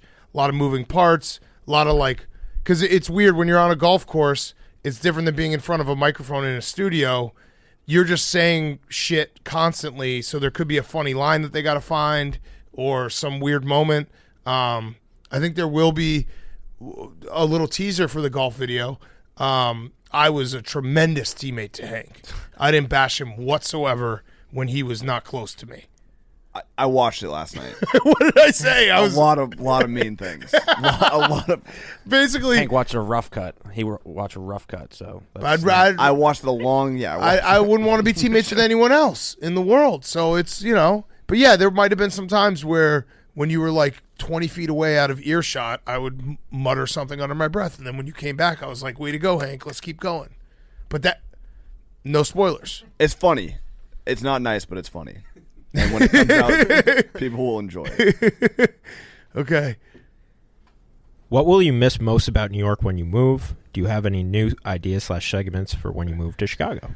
Ooh, good question. We have a lot of new stuff we're going to do. Both PMT and also like office-wise. We're going to be streaming a lot. Want to talk about that, Hank? No. Okay. We are going to be streaming a lot. There will be a lot of, think of like stool streams, but on steroids and with a ton of space. And less organized. And less organized, but in a More fun chaotic. way. Yes, more chaotic. So you'll see a lot of us doing random shit, just being like, oh, I bet you can't do this, and then being able to prove it right away.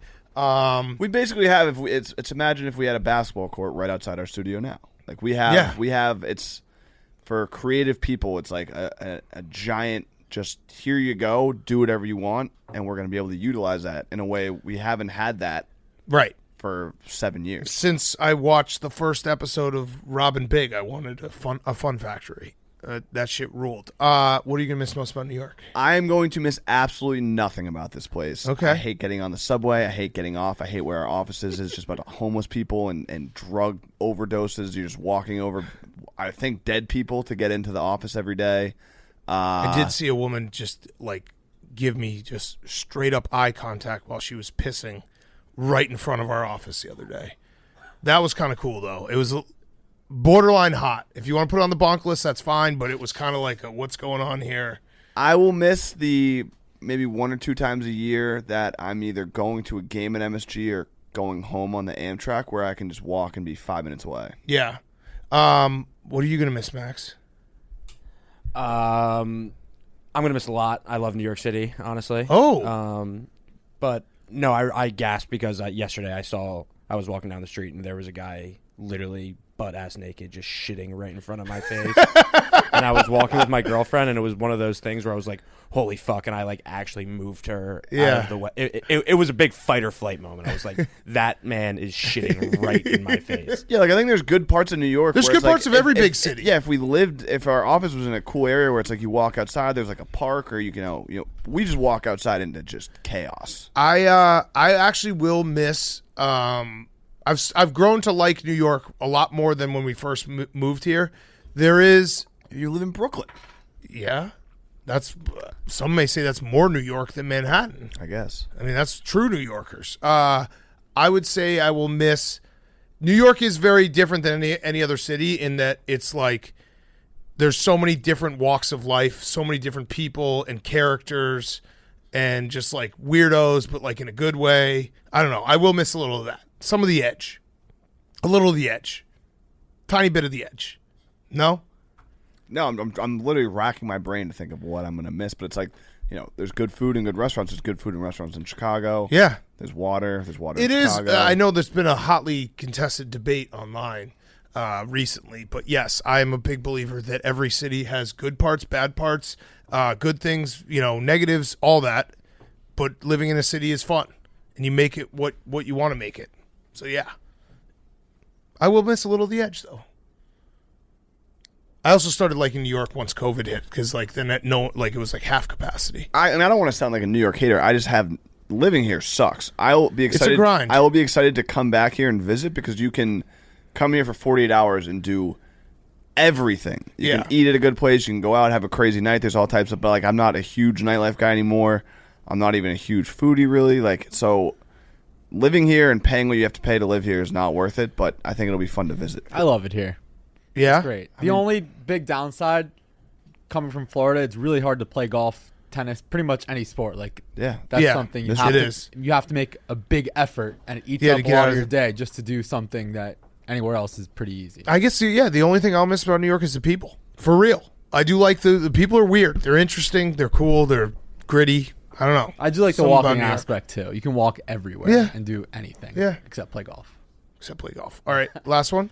I will not miss my commute. That is ass. Yeah, people don't know, but Memes commutes like 90 minutes one way. Yeah, and then same back. Jesus Christ. It's insane. Yeah, I hate it. It's insane. Hello, PMT. I've been trying to figure out for a long time, and maybe it's an inside joke you don't want to disclose, But what is the common denominator for guests that get the "and now for something completely different" snippet before the interview? Oh, That's only I didn't know we do that. That's for a 2-guest episode, right? That's- a yeah. twofer. Oh, interesting. I didn't know we do that. I should probably listen to the show. I thought that was pretty self-explanatory Yeah, that does seem self-explanatory. because it's just one interview and now for a different interview. Yeah. Okay. Anything else? That's it. No. Oh, have you ever gotten? Have you ever gotten it? I've never even gotten it. Oh, memes. All right, Hank, have you ever gotten the lottery ball? No. By the way, I posted it, all the stats publicly. People coming at Big Cat for only getting one, but I've gotten one. They fly forever. What do you want to do? I've gotten one. People are like, are you going to talk about the fact you've only got one? Yeah, you just said it. I got one. One is all you need. And people do forget the day that I got one, I actually got two. Well, It didn't count officially, but we were here doing short porch. I've got one then too, just No, not officially. No, you actually haven't gotten it unofficially. I mean, if we're just making stuff up, I yeah, mean, why it was not? I think it was one literally officially. taped. No, I'm not taking credit for it, Yeah. but I'm saying Sounds like- I no, literally you- got it in 2 days, two in 1 day. You've never gotten even when we're fucking around. You don't know that. So go to my Twitter. I tweeted out the Google Doc. It's visible to anyone. Thank you, Jake, for backing me up. Flags fly forever. If you had one, what would you? People just can wait. start. We just had this debate, right? About 50 years Super Bowl. If Hank gets two, and I'm still stuck on one, then he can flip it on me. Absolutely, that would be fair. But right now, I got one. You got none. You've never gotten this. You have a ring the rest of your life. Have you ever gotten this? No. I have. Ask me that. Ask me the same question. Have you ever gotten this? Yes. Okay, numbers. 6'9". 1. My son 18. has 2. 6.